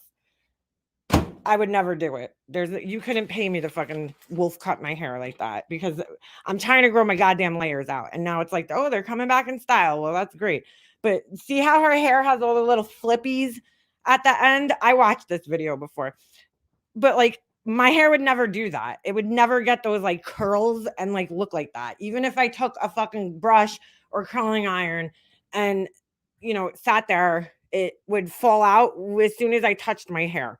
If all I have to do is look at my hair the wrong way and the curls are like, bye, we're out of here. We'll see you later. I just don't have that type of hair that holds curls. Never did. In the meantime, she went to the nearest hairstylist and spent, yeah, exactly. I cannot believe that it came out like that. That shouldn't have worked. Exactly, Hummingbird. It just shouldn't have worked. Shouldn't have worked. But I agree with whoever just said that these things have to end, these TikTok crazes, because yeah, they do. They do. People are ruining their hair. I think there's another one in here that doesn't come out that good. It's supposed to look like a shag, basically. I mean, hers isn't, I don't know. It could be because she just has so much hair that it just worked out. But is it this girl? Hold on. I think it's this girl. So I'm not going to play the whole thing because we know what she's doing. She's holding her hair in a ponytail. She's pulling it forward. It's not even. Oh, and look, hers. See, this is how mine would probably look. And she probably has thicker hair than Before I do. doing this, cut your hair wet. It'll be the same and it'll be actually more even. So that's all I'm asking, really. Oh, that did something. Yeah. Do I like what it did? I See my hair? That's how it would look. Like shit. feel like the only place I'm really seeing the layers is in the very front of my hair. It's definitely not. That's like basically how my hair was just cut before I just got it cut. I just got it cut. My hairdresser, she played me. She's like, listen, I tell her all the time. I always tell her, you cut off what you think is good. Like, I'm not the fucking hair professional here. You are. So I said, you cut off what you think is good. But I want to know how much you think is good. Just let me know. So I could yay or nay it. So she's like 1.5 inches. And I'm like, all right, I know what 1.5 inches is. She definitely cut off way more than 1.5 inches. She definitely cut off more than 1.5 inches. And she's usually good, my hair girl. If I tell her cut off like a 1/2 inch, like a trim, she's good. I don't know if it's her pregnancy hormones. She's pregnant right now. She might be having some pregnancy hormone issues, but she cut off way more than 1.5 inches on my hair. But I was fine with it, to be honest with you. I like the more blunt cut look, so I'm okay with it because my hair was looking like this girl's hair does right now, and it's not a good look. Not as dramatic as I wanted it. Okay, here's what we're gonna do. So I know most people on TikTok just like stop right here, but I've seen some people saying that what you're actually supposed to do is do 2 more cuts. Oh no, so she for the keeps next going. 2 cuts, Hold on, let's see how it turns out. I'm just fast forwarding because I'm not watching. What'd she do? Whoa!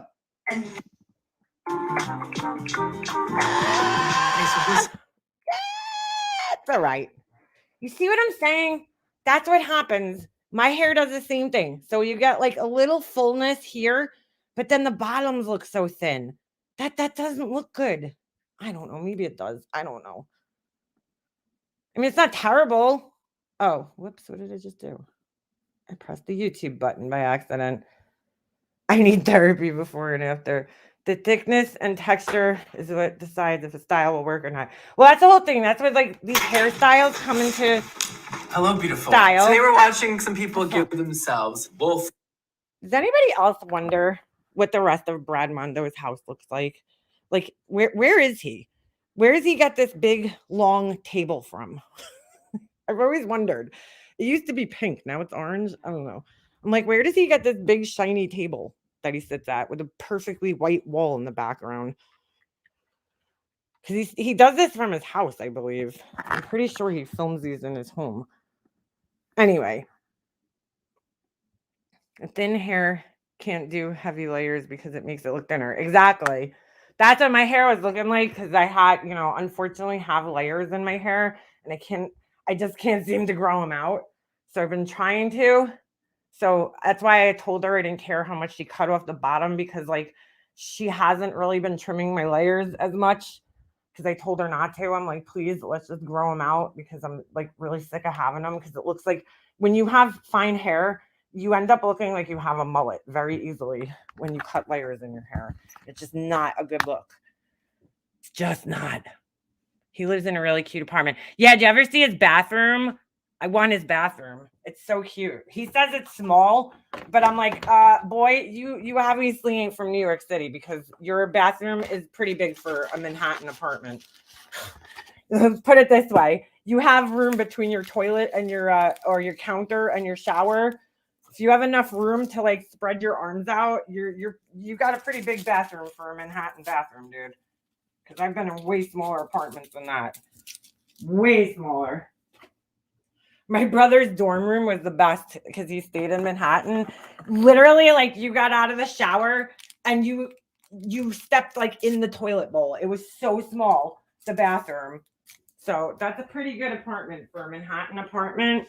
I was so upset when he said that he was going to move to LA because like I love that he's a big YouTuber and he's in New York because there's not a lot of most of the big YouTubers live in LA. They just do. Cindy, I used to cut my own hair when it was long. When my hair was down to like below my boobs, I cut it myself because it's so easy. All you have to do is just pull it forward and snip it, So and that's all I did was trims. My hair was like so long. But once I cut it short, I just can't. People think it was funny. I was talking about this with somebody the other day. People think that short hair is like so much easier. No, not at all. Oh, I was talking to my friend at hockey. She's like, because she noticed my hair was cut, and she's like, oh, it's so much harder to take care of. She has like really long, nice, beautiful hair. And I'm like, yeah, it actually is because I don't know. When I cut my hair short, like last year, I cut it like up to my shoulders. I felt like it needed to be styled a lot more. Like long hair, you really don't have to style it because there's not really much you could do besides just curling it or straightening it, or, the only thing good about long hair is you could do so many different like braids and buns and all sorts of shit. When my hair was long, I mean, I used to like come to work with different hair every day. I had buns, braids, all sorts of shit.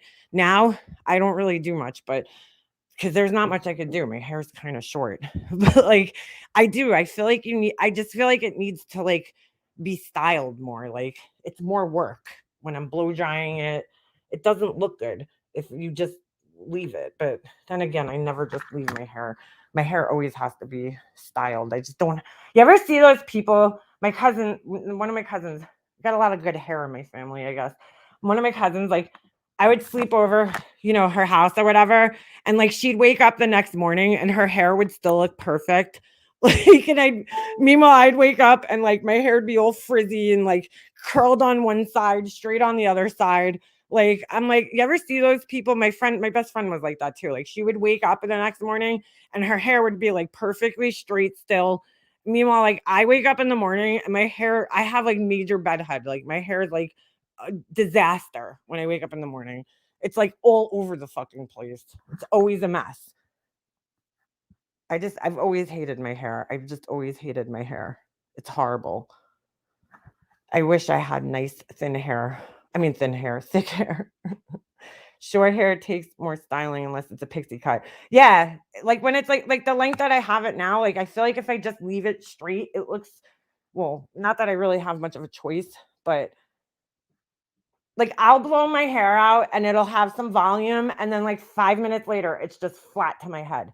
I hate it. It's just like there's nothing you can do with this hair. It's the worst. I wish I had the kind of hair I could just wash it and go, but my hair. See, Sarah, yeah, you have kind of hair like mine, where it's like you can't just wash it. And I always like had those friends that like they would air dry their hair, and I'm like, if I air dry my hair, what happens is like the shorter pieces in the front will get curly, but all the long pieces in the back are straight, and I look like, like the 80s. Like, remember when that was in style to like curl your bangs and like maybe the few front pieces and leave the rest of it straight? Like, that's what my hair looks like if I let it air dry. Like, I don't get like that cool wavy hair, that people get. I never did. My hair would like, it's so weird because like most people either have curly hair or have straight hair. Mine's like a mixture of kind of both. The shorter pieces always get wavy, and and it's never like a nice wave. It's always like a fucked up wave, where there's like one big one and then like, it's straight at the bottom or some shit. And then like the rest of it in the back is like pin straight, like just pin straight, which is kind of nice because Natalie, I've tried the dry texture sprays. I have the hold on, I'll tell you which ones I have. Girl, I tried it all. I've tried it all. None of it works. Do you guys hear this whistling noise? This is my toilet bowl right now. Hold on. So I don't know what's going on. My husband has to fix it. It's really fucking annoying. What is it? Oh, I can't find it now, of course. Oh, I know where it is. And I got this. It's called IGK Beach Club Volumizing Texture Spray. Don't do shit for me. Don't do shit for me. Except weigh my hair down and make it feel dry. Then I have this one. Oh, no, that's not. Hold on a second. I have tried everything to give my hair texture.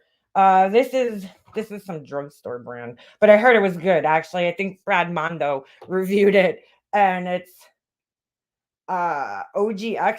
I don't know, it's from the drugstore. Dry texture finishing spray. Doesn't fucking do shit for my hair. Then I have another one that I got that I heard was good too from another YouTuber, and I don't know, maybe I'm not using it right. Maybe that's the problem, but it just like does nothing for me. I'll spray it in my hair and it like just weighs it down and makes it more straight. It's just like horrible. Kenra. I like Kenra products. Which one? I just like, nothing helps. See, like Natalie, you have gorgeous hair. You have absolutely gorgeous hair. It's thick. It's always styled. Natalie's always like her hair is always styled to the nines. She's always got beautiful hair. I'm friends with her on Facebook, so I get to see all her, awesome styles. You know what Natalie's also really good at is her like updos. She does like really cute, nice, fancy updos. I love looking at your hair. You have beautiful hair. I'm so jealous of it. So jealous of it. Like, I know how to style my hair. It just doesn't hold. For 5 seconds after I blow dry it, I'm like, oh my God, my hair looks awesome. And then like 5 minutes later, it just is flat. And the more product I put in it, the more it weighs down. And it just looks like shit. Hairspray is like a no-no. I did my hair for my cousin's wedding. Oh my God, it looked so bad. I curled it and I put hairspray. And like within 5 minutes, I walked outside and it was humid that day. And especially on a humid day, my hair is not holding a curl. That shit fucking just was like, bye. It's like all the moisture like just straightened my hair out. Humidity. Yes, Sarah, that's what happens to mine. My hair gets stringy. Very stringy, very quickly. I remember when I was a kid, my one aunt always used to be like, brush your hair, because my hair like gets so messy looking so quickly because it's fine and it just like gets stringy looking. And my aunt has this, one of my aunts has the same thing. She has the same hair as mine. Her hair always looks so stringy. And it's like, there's nothing I can do about it. I'll brush it and within seconds it'll be stringy looking again. It's just the way it is, especially when it gets long. I've always been so jealous of people whose hair gets bigger in humidity. Me too, Sarah. Mine just gets weighed down and straightens out and looks stringy, like you're saying.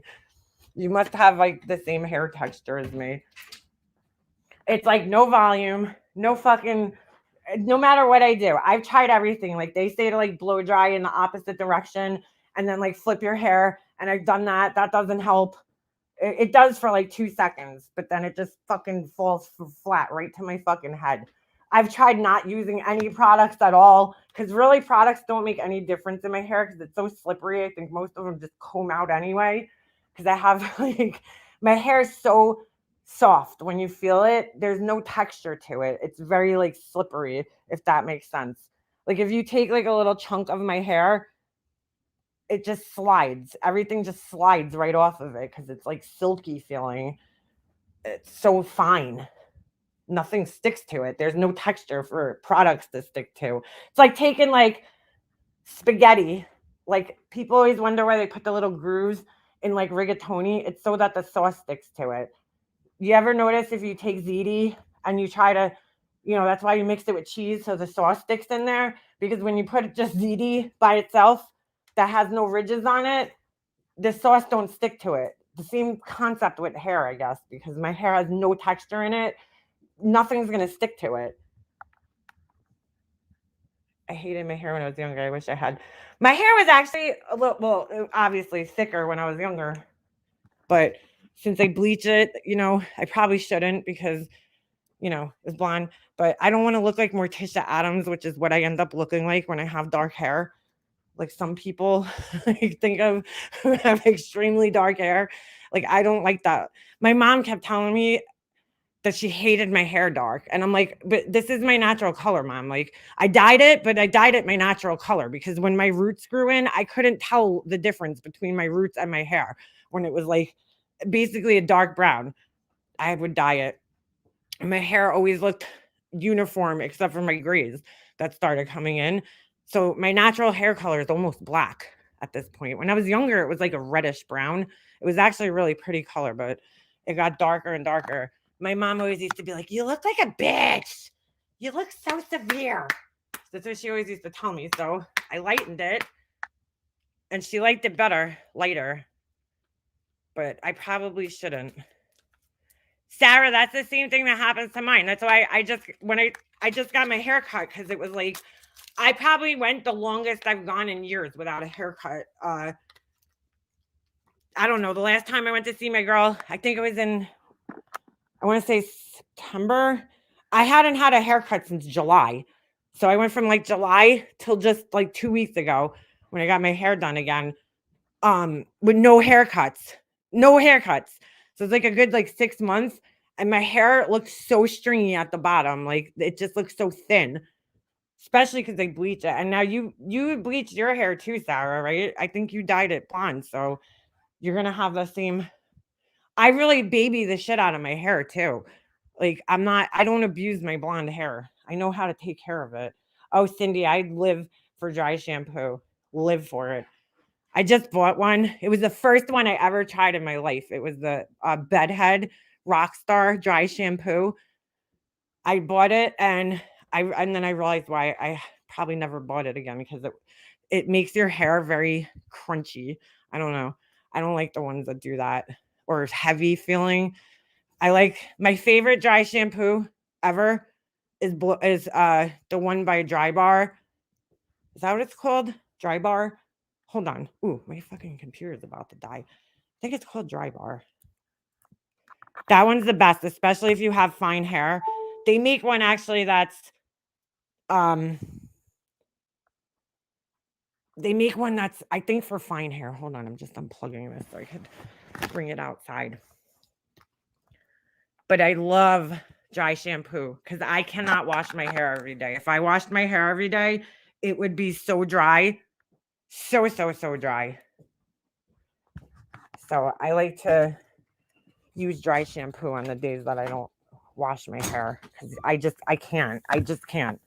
It'll be so dry. I was washing it daily for like a while and I went to my hairdresser and they were like, do you wash your hair every day? I'm like, yeah. They're like, yeah, you're drying the shit out of your hair. Like it's so dry. That was like years ago. So I haven't washed my hair daily in years unless like, I have to. But then I use I use sulfate free shampoos except for maybe once a week. I'll I'll use like a clarifying shampoo. Mercedes girl, the dry bar one. It's so lightweight. It doesn't feel like you can't even feel it in your hair, but it works too. You know what I'm saying? Because some of them that are lightweight, they're like too lightweight. You know, it's a good one that's actually cheaper because that one's like expensive. I think it's like $25 for like a small can. I mean, it lasts a good amount of time. You don't need that much. But I like the it's called Not Your Mother Tapioca dry shampoo. It's a little bit heavier than the dry bar one, and it smells really good. Oh my god, it smells like vanilla. But that one's like probably, if I had to pick one from the drugstore, that's the one I like. Any of the Not Your Mother's dry shampoos they're pretty much all the same, but I don't like some of them have the like texturizing shit in them, and I don't like those ones because they just weigh my hair down too much. So I think it's called tapioca. But yeah, I can't live without dry shampoo. I have to have it. I feel your pain. I was below 5. Ooh. Girl, you're way up there. I was not kidding. I honestly did that on purpose. Keeps me young in spirit. What's that? Found a heating pad with massage at Target a few weeks. Ooh. I've never really used a heating pad. Hey, Megan must try this for amazing hair. Number 4, Lumiere. What? Dehyver Fluoro Elixir Restore and Repair Oil. Judith, my hair is actually not dry, and I gotta tell you, this stuff is so cheap. And again, I found this recommended from a YouTuber. Hold on, I'll tell you guys what it's called. Oh shit, my battery is gonna die.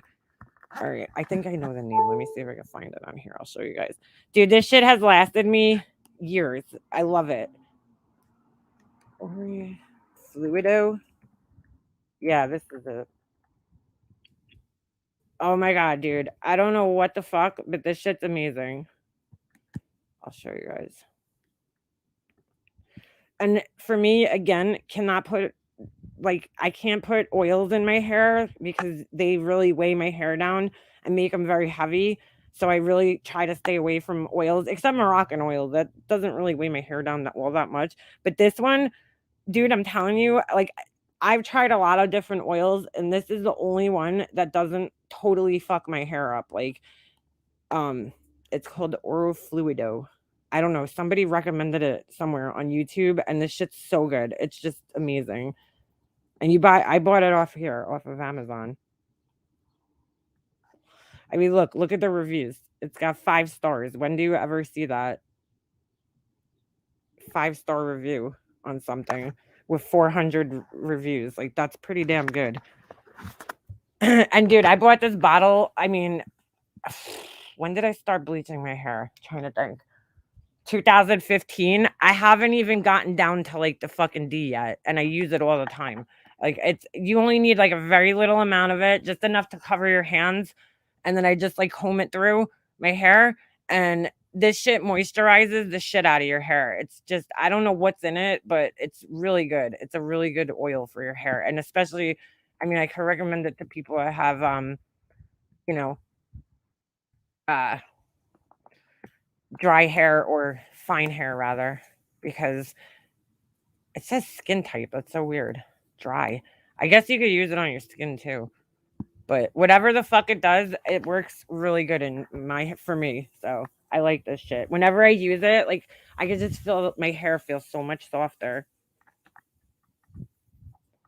Because once you bleach your hair, you have to you can't restore your hair if after it's bleached. I mean, they have Olaplex, so you could restore the, quote unquote bonds, I guess. But you can't repair the hair. It's damaged. That's bleach is damaging it. No matter how gentle it is, it's still gonna damage your hair to a certain extent. So you have to make sure it's moisturized and just really baby your hair. Like, I don't use heat products. I don't use any. I mean, I use my blow dryer, but I don't need to use a straightener. I'm lucky. So I literally could just kind of brush my hair and it'll straighten out with the blow dryer. So, I'll just blow out like my hair when I'm leaving the house or whatever.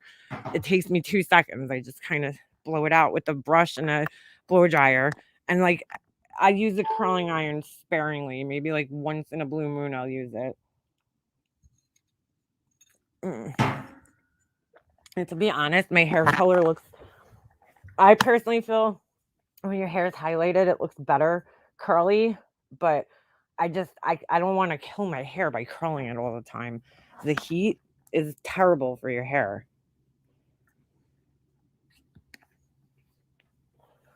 I have bought very expensive products that they don't work. I want a wig matching my red hair. See, here's the problem with products. I've realized, okay?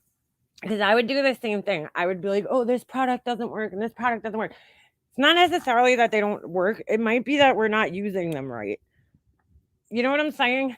Like, people think that, oh, let me put a volumizing spray in my hair and my hair is just going to poof up. It's like, no, it's a tool to help your hair hold the volume. You still have to style your hair, right, in order to make the volumizing spray work. It's not just going to poof your hair up. So you can't just spray volumizing spray in your hair and then just blow dry it and think that you're just going to walk away with volumized hair. That, I mean, it might volumize it a little bit, but what it's meant to do is hold your hair when you style it. So when you go, take your big, large, round brush and, over direct your hair in the opposite direction, the volumizing spray is going to thicken your hair a little bit at the roots and hold it so that when you flip it back over, it's going to hold that style. It's not really meant. That's why they call them styling products. But, sometimes people look at a product like a curly product, let's just say, that's supposed to make your hair curly. It's not going to magically curl your hair. You have to aid the curl. But it might help hold the curl better, Because I was like that too at one time. I'm like, nothing works. Some products really don't work in my hair. Like, I use volumizing things and they work, but they weigh my hair down too, And they might work. There was one which one was it? Actually, it was made by Bedhead. I can't think of the fucking name of it now. I think it was called Masterpiece. That shit volumizes your fucking hair, but it makes your hair very stiff and crunchy feeling. And if you're okay with that, then it doesn't matter, if you want your hair volumized that bad. But, since I don't wash my hair every day, I don't like to have that thick, crunchy feeling in my hair for 4 days, or not 4 days, 3 days that I don't wash my hair. I want the Dyson too, girl. I heard it's really good. I have an itty bitty hair dryer. I gotta show you guys. Hold on. Let me see if I can log into my Amazon account. I gotta show you guys this hair dryer that I want. It's not the one that's like a knockoff, but it's still hold on a second. All right. I just want to make sure my Amazon wasn't up because I didn't want to dox myself. My password. All right, Amazon. I'll show you guys. I think I have it on my list. Amazon Prime. Am I signed in? Nope. Shit. I don't know if I know my password. Let's see. Oh, wait. It should be saved in my Apple. It's the one good thing about having all Apple products. Well, if you're on Safari. All right. So this is going to dox my town. I'll show you guys. Hold on a second. I gotta find it. Just give me 1 second here. It's so cute and it's so powerful, this little hair dryer. I don't know what the original brand is called. I gotta find out. Next time I go to my son's, what do you call it? How come I can't find my list? Next time I go to my son's hairdresser, I'll look at the actual brand and I'll tell you guys, because this blow dryer is so powerful, but it's so small and it's so cool. I want it. It's like so lightweight looking. Shopping list. All right, hold on a second. Oh man, this thing's gonna be way down. My shopping list on here is ridiculous. Hold on. Let me see if I can find it. I put like everything on this list. When you go on Instagram and you see like those little Amazon ads where it shows you things like you could slide through. There's like 5 of them. Oh my God. That thing's like, I have like all these things saved on my list, like things that I'll probably never buy, but I just think are cool. Like, I got problems. Oh my god, this thing's gonna be way down on my list. Forgot I saved all this shit for Christmas. God, I didn't buy any of it, but I saved some of it. Christmas lights, snowflakes, nail shit, more nail shit, Christmas balls. Look at this bathing suit. This is so cute. Hold on a second. Hey, how come? Oh. I love Amazon. Tell me this bathing suit isn't so cute. Like, if you could wear a bikini, I'm saying. But for like an older person, I don't know. You get really fucked up tan lines. So I don't know when you would really wear this, but could you guys even see it? It's probably so small. How come I can't click on it? What the fuck? Why won't it let me click on it? I don't know what's going on here. You guys see, like, I just have so much shit saved on here. Why is this not moving? Come on, Amazon. Winter snow. Yeah, no, I know, girl. The snow is beautiful for about 5 minutes the first time it snows, and then you're just like, okay, I'm over this. We've had years like that where we had to like live for like months with snow, like the whole winter. Tell me this isn't so cute. I have to order one. It comes in like so many different colors too. I don't know. I think it's cute. Anybody else? Anybody else? It's so small. It's cute though. Your Amazon list looks like mine. Girl, just my list is like ridiculous. I have so much shit on here. Oh, come on. Are you serious? What just happened? It brought me back to the beginning of the list. Why? Why would you do such a thing? What is this? What's going on? I'm lost. Dude, what just happened? I don't know what just happened. Oh, come on, dude. Oh, I'm totally doxing my tone, whatever. All right, we gotta go all the way back down now. Do you guys see all the nail shit? Like, you think I have a little obsession with nails? This thing's cool too. Look at this thing. I'm not gonna click on it. It's a full-length mirror with like LED lights, but I actually saved this because I could make one of these. I'm not fucking buying it for $200. Oh, I gotta tell my husband about this thing. Look at this. Look what I want. I'm such a weirdo. So you can see your earwax. This thing's pretty cool too, but for $112, I don't know about that. Enclosed aquatic ecosystem. I don't know how big it is, but it looks cool. It looks like an egg. Makeup brush cases. I need those. I need a new thing for my makeup brushes. I don't know why I have AirPods on there. More nail shit. More nail shit. More nail shit. Lots of nail stuff. Lots of nail stuff.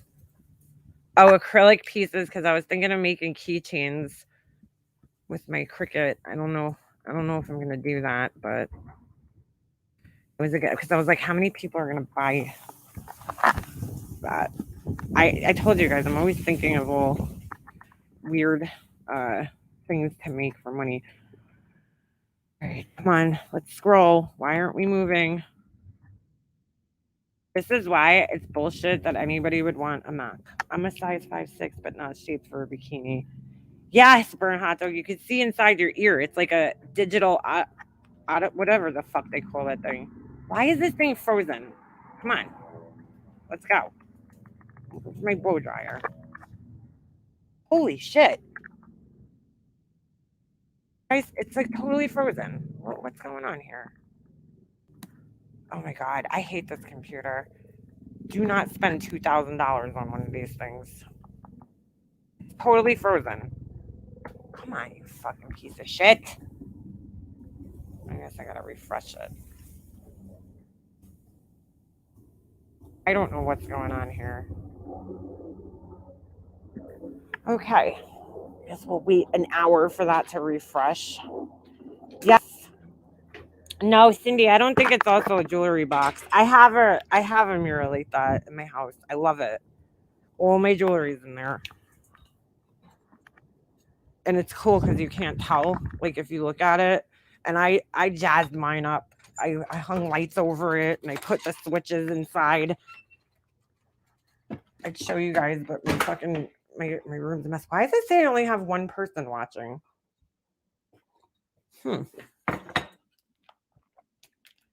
What happened? I see. Hold on a second. That was weird. That was so weird. It just said I had one person watching. And then it went back to 73.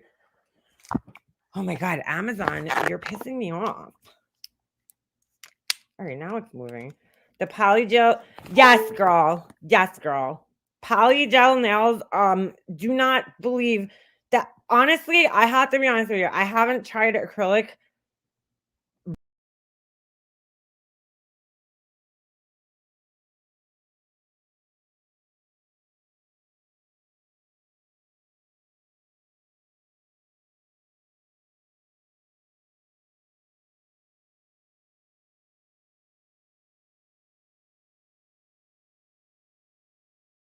Oh my God, you guys, I like suck at this. It's like my first day of YouTubing here. I pressed the back button on the wrong freaking window. I suck at YouTube. All right, I can't find this thing. Well, I'll try to find it for you guys. Anyway, the polygel, I've tried polygel and then builder gel. And I find the builder gel way easier than the polygel. Polygel is super hard to, I mean, if you're using those things that they come with, but even those are hard. The forms that they come with, it's hard because you have to kind of know what the right amount is to put in there. And they do make it look so easy. And that's because these people that are making these videos, that's all they do, So of course it's a lot, it looks easy, but it's not that easy. The builder gel is a lot easier because it's messier because it moves and it flows, but it's a lot easier than the polygel. I find the polygel, and I have tons of it, hard. But the other thing that people don't realize is with that shit is that you have to it doesn't soak off some of it. Some of it does, but you still have to own a nail drill, and like a good one. I bought this like cheap one when I first started, and I blew the motor out on it within like I think the second or third time I used it. So I bought a more expensive nail drill, and that one's awesome. I love my nail drill now, but I have to drill all this shit off my nails. Like I can't acrylics you could soak off, but I mean, you can't totally soak them off. You still have to file a good amount of it off. Even like gel, nail polish. People think like, oh, I just, buy nail polish. No, you have to soak that shit off, and it's a pain in the ass. So they definitely make it look a lot easier than it is. I'll say that, which is why I taught myself how to do nails. I'm still learning. It's been almost a year, I think. I'll show you guys my nails. Don't mind I look horrible right now, but where's my thing? Where's my camera? Oh, whoops. Wrong thing. Hello. First day at YouTube. I did Valentine's Day nails. Like, I'm still learning. I still cut the shit out of myself. Look. I cut my cuticle. I got myself with the drill twice. But I'm still learning. It's a learning process. This hand has lips. I painted those. I did like a little, I don't know, little design thing with little beads. And then this nail's got little hearts, little baby hearts. And then this one's got that, you ever see that cool reflective powder? It's like super sparkly. You guys probably can't tell because it's not, you have to kind of shine a light on it, but it's like super, super sparkly if you go out in the sun. Then this one, I just put a little sticker on, a little heart, because I was lazy. And then another one with just, I bought these little hearts actually at Michael's. Little hearts, little baby hearts, pink ones. And then I put some other shit in there, some glitters and stuff.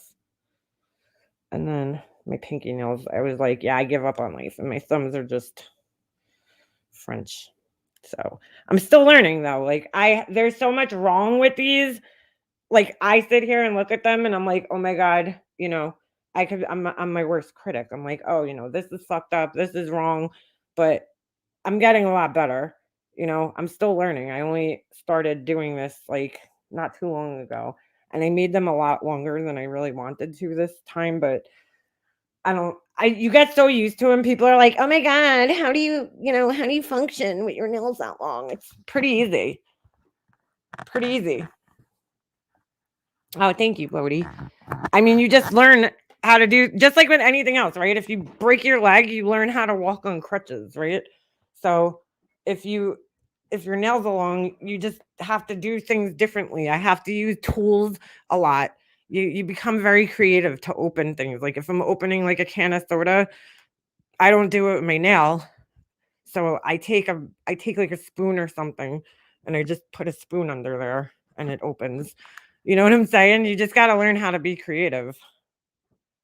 You have long fingers. Yeah, they're too long, girl. Oh, you want to see my new ring? Hold on. It's so pretty. This was my Christmas present. My husband's like, you don't like it. I'm like, yes, I do. I love it. What do you mean I don't like it? That's my new ring. That was my Christmas present. It's like it's all, hold on. These, except for my engagement ring, they're all part of the same. Hold on. Oh, I'm fixing the wrong ring. They're all part of the same collection. It's Shy. It's sold at Jared. And it's just so pretty. I have to get this one. No, this one. Size. The guy, dude, they won't listen to me. I'm like, it's too big. And they're like, well, you don't want to size it. Yes, I do. I want it tight on my finger. This one, it's too loose. It's like, honestly, I think this one's like my favorite though. I love all of them. God, my hands look so old on camera. They're like so wrinkly looking. But I love this one. I mean, that's the new one. They're all so pretty. I can't. Oh my God, that just reminded me. I have to go pick up. I got one of my other rings size to go on my thumb because I'm running out of fingers. And I totally forgot. And then I think I'm going to get another one size to be like a midi ring up here. I totally forgot though. I got to go pick that up. All right. I look terrible. Are any of your mothers? No, Cindy. I'll show you guys. Hold on. I have one of my mom's rings and it's so pretty. This was like her most pretty ring she ever had. I want to get it dipped in rhodium because actually I have two of her rings that are super pretty. But this one, I don't know if you guys had this, but like my mom when I was younger, she had a lot of rings and I used to there were just certain ones that I always used to like just stare at and be like, oh, I love that ring. Like my mom always used to be like, this will be yours one day. But I'd rather have her than the ring, to be honest. Yeah.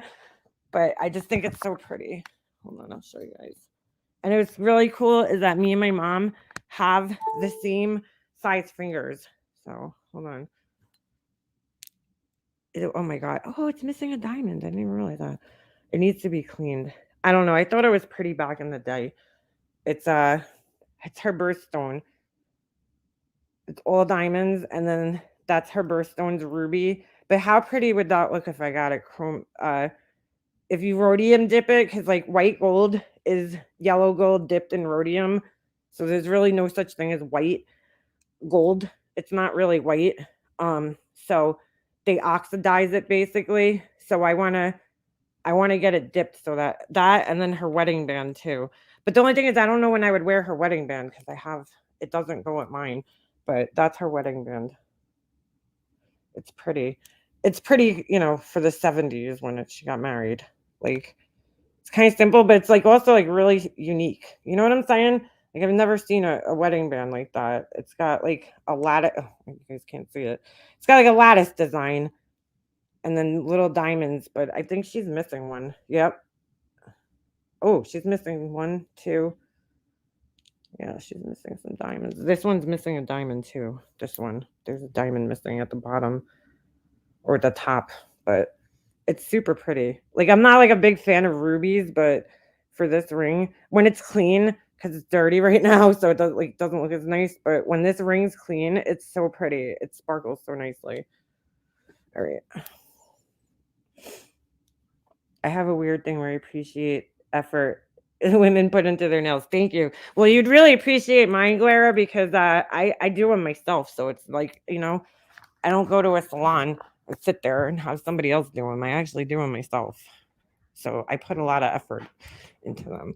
But I just learned how to do it. Like this is like probably my 10th set that I've done on myself.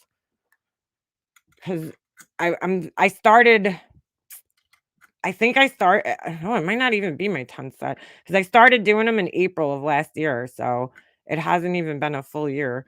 I mean, I've always painted them, but I'm talking about like actually like, you know, making my nails longer, extensions. I've always painted them though. It all started off with me buying this set of gel paint. Then I bought the polygel shit, and now I like builder gel. Probably people don't even know what the hell builder gel is. I'll show you guys. It comes in all, well, not many different colors. It's not like acrylics where you could get powders in all different colors, so you kind of have to be a little bit more creative. But I'll show you guys. It comes in, this is just one of many that I have. But it comes in like a little jar like this, and it's literally like a gel. It like flows if you pick it up. What you do is you take the brush, you know, you see how like stringy it is? It's kind of hard to work with because it's super stringy. This one's like kind of hard right now because it's cold. It's usually a little bit liquid, more liquidy. So you got that. You got the clear. Oh no, this one's not clear. They come in all different consistencies, and like this one's solid. I would call this one a solid one. Like this one does not move at all. So if you take it and you put like a blob of it, the blob's just gonna sit there. Then you have the thinner ones that are called self-leveling, and I think I put all of them away, so I can't show you. But those like flow, so it's kind of cool actually. You paint it on, and then it just kind of like falls into place. It's crazy. And you use these things. These are nail forms. I don't use tips because I feel like that's cheating, and I want to really learn how to do it. So you take these things, these little paper things, and you pull this thing out, right? You take this little thing right here. You have to do this when your nails are short, obviously. Who sits around in their house with a hoodie on? Me. All right. You make it like a little point, and then you kind of have to fit it to your finger like that, right? It's so crazy what we go through. Well, that's not fit right, but, and then that's where you paint the nail on. You have to like paint a little extension out and then build it up slowly into layers, and then you file it into the shape, and it becomes a nail. And that's how you do it. Or you could take these type of nail tips like this, and you can actually put these on your nail. You could use these in several different ways. You could glue them to your nails, or these are full cover tips. They cover the whole nail. Or you could make these like a pair of, what do you call them? Not a pair, a set of press-ons where you could like remove them, whatever. Or you could actually use this as a form. So you could paint this stuff in here, press it onto your nail, and then remove this part, and your nail will be left on. You know what I'm saying? Like the extension part will be left underneath. So there's a bunch of different ways you could do it. Check this nail out. This is one of the ones I made a snake.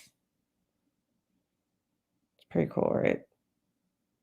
I made him out of this 3D nail shit that they sell that you could literally like mold into anything. Hold on, I'll show you my little practice hand. My son is horrible. He does this every time. Takes my practice hand and look what he does with it, the little bastard. He does this. He's so bad. So look, yeah, this little practice hand, it's kind of creepy, I'm not gonna lie, but it's cool because you know you could practice on other people. So I was playing around, so I made that's where I'm probably gonna do my nails like this in like the spring or summer, the little rainbow design. I copy, you know, sometimes. Like I made Snoop. I made Snoop on a nail. And then I was just messing around with this one. This was near Halloween, so I did like I don't know, a skull. Didn't come out that great, but again, I was just playing around, seeing what I could do. Like I would never wear a Snoop nail, but I was like, hey, you know, I'm bored. Like, so I built the extension on the nail. This thing comes with these little nails that you stick in here. I think I have one. Hold on. Oh, I don't have the full nail, but like this one I just did because I didn't know how to do French nails. So I did like a practice one before I did my own just to see if I could do it. This one's shorter. So I just did the white tip with that just to see if I could do it. But it's pretty cool, this thing. It moves like a real hand, you know, and like I ordered it because I wanted to see if I could like how hard it would be. It like attaches onto your table and then you can just press, you know, pull it on. It's pretty cool. So you just attach it to the table. I need like a nail desk, like a real nail desk. But so you can just like sit here, do the little nail thing, and it just sits there. But I wanted to see what it felt like because you know I was like maybe I'll go to nail school and actually like make a career out of this, right? So I wanted to see what it felt like to work on somebody else's hand because I could do my own nails, but I don't know how to do somebody else's nails. This is really cool though because with nails, at least they have these things. Like I wanted to do makeup years ago. And it's like you have to practice on another person because doing your own makeup is so easy, but to do somebody else's makeup is not that easy. So I wanted to learn, but there's no fake face, you know, that you could buy. And it's like, what am I gonna bother people? Can I do your makeup? I did my mom's a couple of times. I did one of my friends, but this is cool because they sell hands that are actually like realistic looking, like they're made out of silicone. In fact, hold on. You probably don't even know if you watch the nail videos online. A lot of the girls are using fake hands, and you can't even tell that they're fake. Like they look so real. They're like silicone hands. That's pretty cool. That's the scariest shit I've seen in a minute. Gotta be honest, it's not that easy getting older. I'm struggling suddenly. Aw, girl, 55, it ain't nothing but a number. I don't have the hand, but I have little things that you put them on. What do you mean? The little fingers? I have those too. I have another practice hand that's like creepy looking because it's like it looks like a real hand, but I want to get the silicone one that really, really looks like a real hand. But I don't know, you know, it's just for fun for now. And you know, if I can go to school, it's only $2,000, and it's like, why not have like another skill set? You know, something that you can make money for.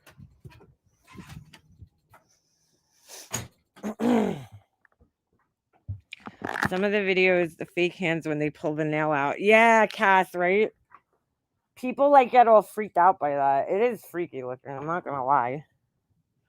I'm definitely gonna order one of those one day soon because like that's way more realistic. And people, I put my nails on Facebook, and people are like, "Oh, I want you to do my nails." I'm like, I would love to, but I can't. I'm not certified.